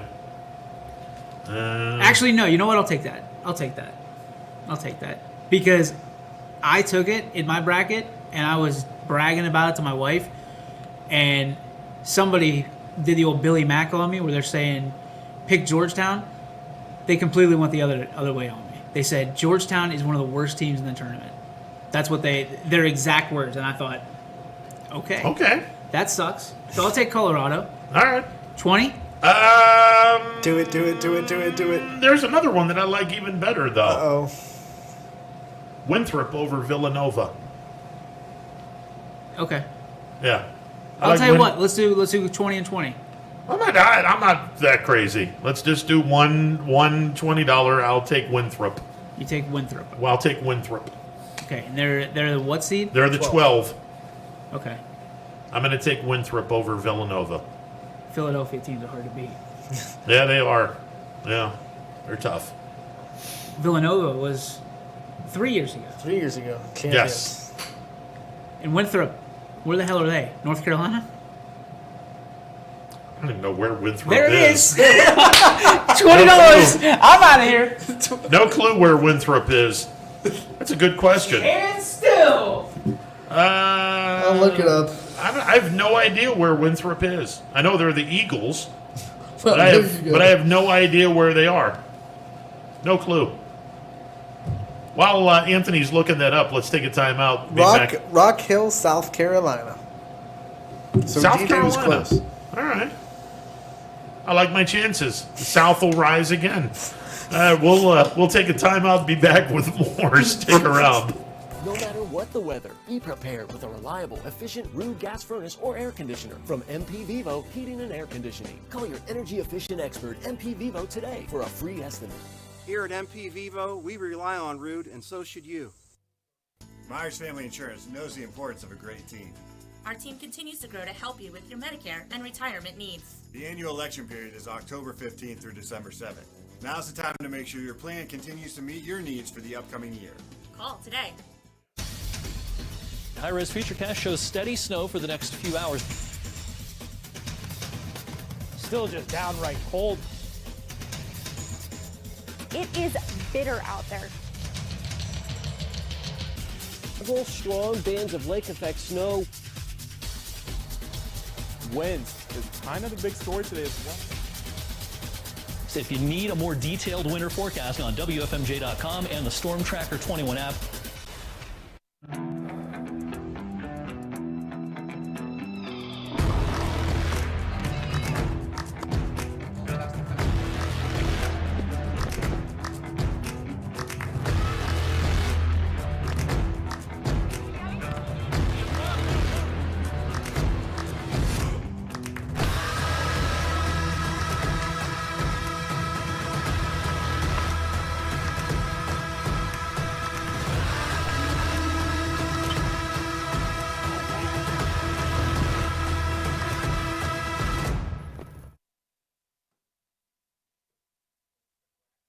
Save more during the Extra Mile Auto Show with employee pricing for everyone on some of our most popular models.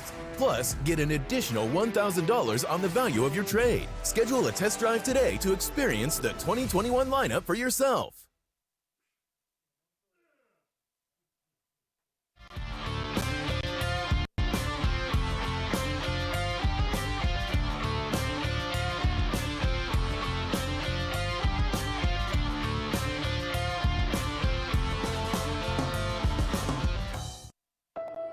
News doesn't stop after the sun goes down.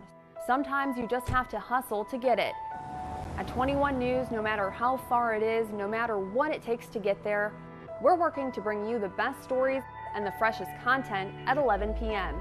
with the context and clarity that makes it worth staying up for, no matter what time it is. 21 News at 11 with me, Aaron Simonek, and Derek Steyer. 21 News at 11, news that's worth your time. At Hubbard Chevrolet, Hubbard can help you get the financing you need regardless of your situation. I'm Tony Page, and I've helped thousands of customers in Northeast Ohio and Western Pennsylvania buy a vehicle. Bad credit, no problem. I can get you approved for a low-interest loan and maybe even a low-payment lease on a new car at the #1 Chevy dealership in Trumbull County for 3 years in a row. Visit HubbardChevy.com to get pre-approved or come see me, Tony Page, to get a new vehicle today. Remember, folks, Hubbard can help. Welcome back to a Wednesday edition of Running Point. We were talking about Back to the Future. What was it, Back to the Future 2, when Biff stole the sports almanac? Yeah. Yep. How do you people know that I'm from 20 years down the road and I have my undefeated sheet here? Just saying. I have an undefeated sheet here because I jumped into the future. We know because 2 months ago you said the Cavs were going to be a playoff team. Well, I could have thrown you people off the scent for a little bit. You know, I'm just saying. I got to be wrong sometimes, or else yeah, you guys exactly. will get wise. I got to be wrong somewhere. That's a cop out, because then there's no difference between you and a normal person. You're right sometimes or wrong sometimes. Well, no, I mean you could very easily sit back and I got to make you sure were that wrong I got to make sure I screw up a couple of times. You know so what people tells me you're not from the future? You screwed up on the ones that you actually put money on. No, I'm just, and I think if you were from the future, you wouldn't put money on. Oh no! I agreed. Completely agreed. So, yeah. Ron does not have a flux capacitor. I don't have a flux capacitor. No, I don't. Wish I did. That would be kind of fun to jump in and out of. Yeah. Oh.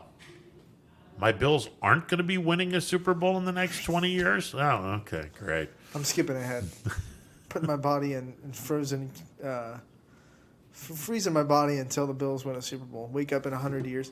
Has it happened yet? No. Put me back in. Oh, wow. Just like Walt Disney. He's frozen somewhere. We're just waiting for his What is he waiting on? I could say, but I'd probably get kicked off the air. Yeah. It just... Let's go watch a bunch of old Disney movies and really watch them, and you'll know what Walt Disney's waiting for. Okay, interesting. I mean, old Disney movies in terms of which ones? Like Dumbo. Okay. Per se. Okay. And really watch them. All right. And don't take things for granted. There are some things that tell you what Disney thought of some people. He was an interesting. He was interesting. Yeah, he was an interesting guy. He was ingenious as far as marketing and cartooning and storytelling, but he had his quirks. Yeah. He had a lot of quirks. And he owns the world. So yeah. Well, one day Mickey Mouse will control everything. The mouse. The mouse. Yeah. Well, the mouse is part of the worldwide leader in sports. Well, you can do this all they want. They have the most money and they have the most coverage of sports. So they are the worldwide leader. Yeah. Because everyone's made sports networks so they could compete with ESPN. This is true. Yeah, this is true. I think there's a few of them out there. I think they're a lot better than FS1. I do not like FS1. I don't like their talk shows. I don't like their shows I mean, look. Look, I've never been a huge fan of the Fox Sports coverage. I think they do good in some things, but don't do good. Their basketball is bad. Football can be hard to watch sometimes. But What, the NFL or college? Their college football coverage. Yeah. Sorry, I wanted to. Yeah. It's just ESPN. They got the goods. Yeah, they get some solid people, over there. I still think they have some of the best sports writers. You just don't see them because they're not the guys on TV. But when you look at like some of the stuff that's written on ESPN.com, yeah, they got some really good writers there. Yeah, they've lost a few of them. Yeah, but there's good coverage. Did you see they almost begged Skip Bayless to come back, and he took a huge contract with Fox Sports. Yeah, huge. Yeah, like Fox was like, "Do not leave us, please." Yeah, that's because people like listening to people scream at each other on TV. You think? That's why people. I don't get it. I just don't get it. But whatever. That's I can honestly say I have never watched what the hell is their show called? Skip on Bayless Fox and Shannon Sharp. I think it's Undisputed. I've never watched an episode of Undisputed. Never watched one. That's just I don't get the fascination. They okay, Skip Bayless, you're the guy that's gonna always be on the Cowboys, always gonna be on Tom Brady, and Shannon Sharp's always just gonna be on the other side. Yeah. So it's like I don't get the fascination. It's to the point where you can tell that they don't necessarily agree with what they're saying. Like the greatest shows, debate shows, are the ones that they mix it up a lot, so you really don't know if they're actually believing what they're saying or if they're just saying it to be on the other side of what the other guy is. Yeah. But with Skip, you just always know, like he's molded into this character almost. So he's always going to be. He's anti-LeBron. Right. He's pro-Brady. And pro-Cowboys. So well, he's pro-Cowboys because he spent his early part of his career. They've really. Yeah. So. See, I love, as much as I don't like the four-letter network, I love the show with Kornheiser and PTI and Michael Wilbon. Yeah, I love that show because these two are just incredibly talented. What's good about that? They can debate, but they also give them a time limit. Yeah, exactly. So they're not going off for 20 minutes. So you got 2 minutes to talk about the topic. You get your point across in a minute. Yeah, and then you're done. Yeah. That's always. If only we could see that in debates. And I like Around the Horn because it's the same kind of way. Around the Horn is okay. It's the same kind of way. It's a little bit more less structured than PTI, I would say, which is probably why you like PTI because you like this structure. And Around the Horn is probably more geared towards the younger demographic a little bit. Well, Around the Horn is weird because you have a point system that I don't necessarily agree with. I liked. The Around the Horn that I grew up with was really cool because it had like Woody Page, which I always Had I watched Around the Horn all the time. He always had the different. Yeah, Woody Page is hilarious. I kind of want to do that on Running Point. Always have a blackboard right here with different wacky. Well, see now we have to get a blackboard behind you so you can have some wicked funny sayings and whatnot. Almost pull like the Friends because every episode they had a different thing on their little, I don't know what those things are called. You draw on them and then you erase them real quick. They're not an Etch-a-Sketch, but the same kind of deal. Yeah, the dry eraser board. But it wasn't dry. It was like magnetic mark. It was one of those things where you can draw. It wasn't a dry erase board. I don't know what they called it, but it was on Joey and Chandler's door, and it was always different every episode. Never noticed it. Yeah, never noticed. I wasn't. God, this is going to sound horrible. This is going to sound really. You were a Seinfeld guy. This is going to sound really horrible. You like Seinfeld. Friends is overrated. See, I think Seinfeld's overrated. Oof. But that's okay. All right. Now this is coming. Neither show is my favorite sitcom. Yeah, this is also coming from a person that didn't understand nor care for the quality of entertainment from The Office. I just shook in my head and like, DJ's okay. Gonna come in 3. Now, I'm like, okay, this is all right. I mean, they focused a little bit too much on. It's a niche. It was a niche. Absolutely. The Office is a niche, and there are people that find it funny and people that find it stupid. And I think that in fairness to the people that are anti-Seinfeld, first 2 years of that show weren't really that good. I've watched whole episodes where I don't laugh at the whole episode. It's like, oh, if you're a sitcom, you better make me laugh at least once. Yeah. One of my favorites is I've always been a Kevin James fan, so I love King of Queens. And they were okay. Kevin James can always make me laugh. Like, I don't know what it is. He's like my comic wheelhouse right there. Okay. So, and his new show on Netflix is also hilarious, where he's running a NASCAR, garage. He's like a NASCAR garage. All right. He's the team chief or whatever. Yeah, the crew chief. Crew chief. Okay. It's fun. All right. Check it out on Netflix. Shameless plug. There you go. The whole stuff with Netflix and everything. I'm just like, how do we do that again? I still have Netflix mailing me stuff, and that's okay. That's how it started. Yeah. You just instead of going to rent something off Blockbuster, you can just. So I'm always fascinated by the folks that have cut the cable cord and have gone to something else, because I'll go over to a friend's house. But it's a lot cheaper. Like Hulu is $40 a month compared to cable, which is like my dad pays $90 a month for Armstrong. Okay. Which is like ridiculous because you get almost all the same channels for Hulu. Plus you can watch the shows archived anytime. So if you miss an episode of 911 or whatever show you might like on TV right now, you just go watch it the next day. I went over to a mutual friend of ours' place, and he'll have it set up where you can watch local news from a bunch of other cities.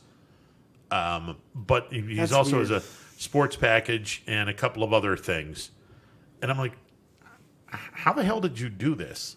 What? How is the whole non-cable thing is foreign to me, to where I'm like,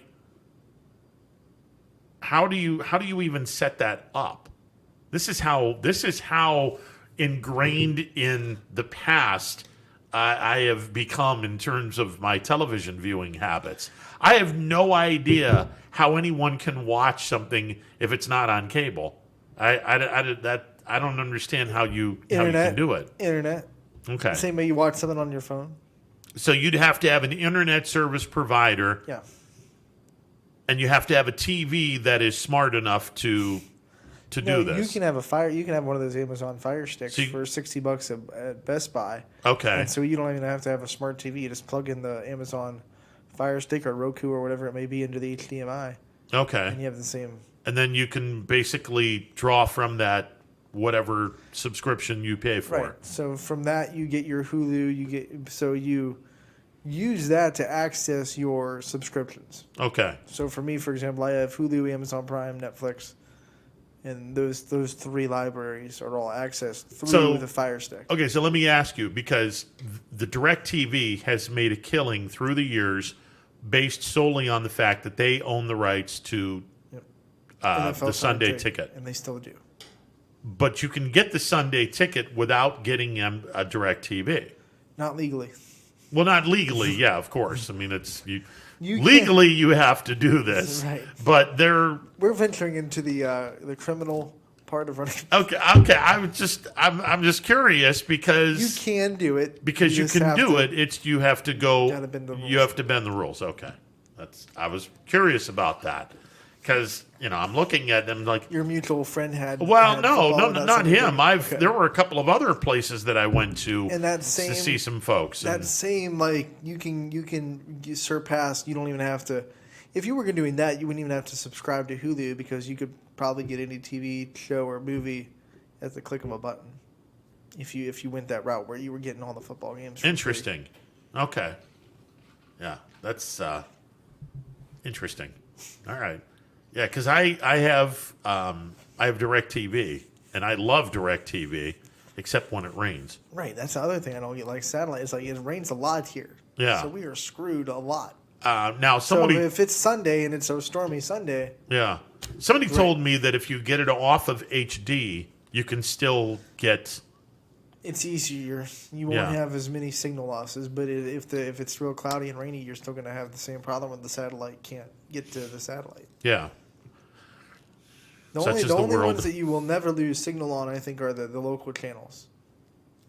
Your 27s, your 33, 21. Gotcha. 16. Life was simpler way back in the day. You had 3 channels. That was it. 21, 27, 33. And I'm sorry, the 4th channel was PBS. So we can watch Sesame Street, Mr. Rogers' Neighborhood, Zoom. I think, what is 46 is PBS? 45. 45. Yeah, 45. Yeah. Sesame Street, man. Yeah. Came out when I was 5 years old. The Muppet Show. Yeah, there you go. There you go. All right. Right. Learn something new. So if I wanted to save a ridiculous amount of money, I would just sign up for one of these little things, and I can still have my local channels. And okay, there you go. Now, the first time I got Hulu, and it was back when I had a different internet provider, they gave me Cleveland's local news. So I couldn't get... I had an antenna, so I could get our local news if I wanted it. But I didn't have my local news on the Hulu, which was weird. I had Cleveland. Interesting. But then I switched internet providers, and it popped me into our local news. Okay.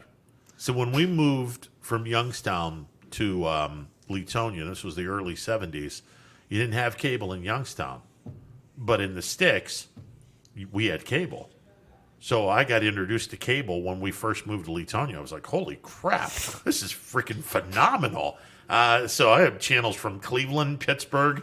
Yeah, it was a blast. I had a great old time with that. I remember the old days when the cable companies would give you a free trial, but then they'd forget to take it off. Yeah. And you'd be sitting there with basically a channel you would have to pay extra for free. Yeah. We had HBO for like 6 months when we were supposed to only have it for 2 weeks. There you go. It works. It works. There you go. Speaking of working, DJ and the boys, Power Hour coming up next. Tomorrow, tomorrow we're going to run through the games, see what we agree on, see what we don't agree on. Our Final Fours are set. And our champions are set too. Yeah, our champions are set. We will give our games away tomorrow, and I don't know. I hope nobody copies us when they go to ESPN to jump in on our. No one's copying you, Ron. It's okay. Yeah, probably not. It's all right. So you guys don't have to win. That's fine. They're doing the opposite of what you're saying, and that's fine. You guys don't have to win. I'll take the YSN merchandise. It's no big deal. Maybe I'll sell the YSU merchandise. You better just be rooting for Winthrop. That's true. I mean, that's what you got to be rooting for. Yeah, well, that's true. Yeah, I gotta stop the win streak of our CEO. That win streak has to stop. All right, Power Hour is coming up next. Enjoy the rest of your day, everyone. We will talk tomorrow, noon to 3. Last edition of Running Point for the week, because we're going to be having fun on Friday. Maybe I'm going to make an announcement on Friday that is going to scream bet for Friday. Wait, you're gonna make an announcement I am going to make an announcement tomorrow that is going to scream, there's no way you're going to be able to do this for Friday. We'll leave it at that. We will take a break, take a siesta, be back tomorrow, noon to 3. It's a Thursday edition of Running Point tomorrow.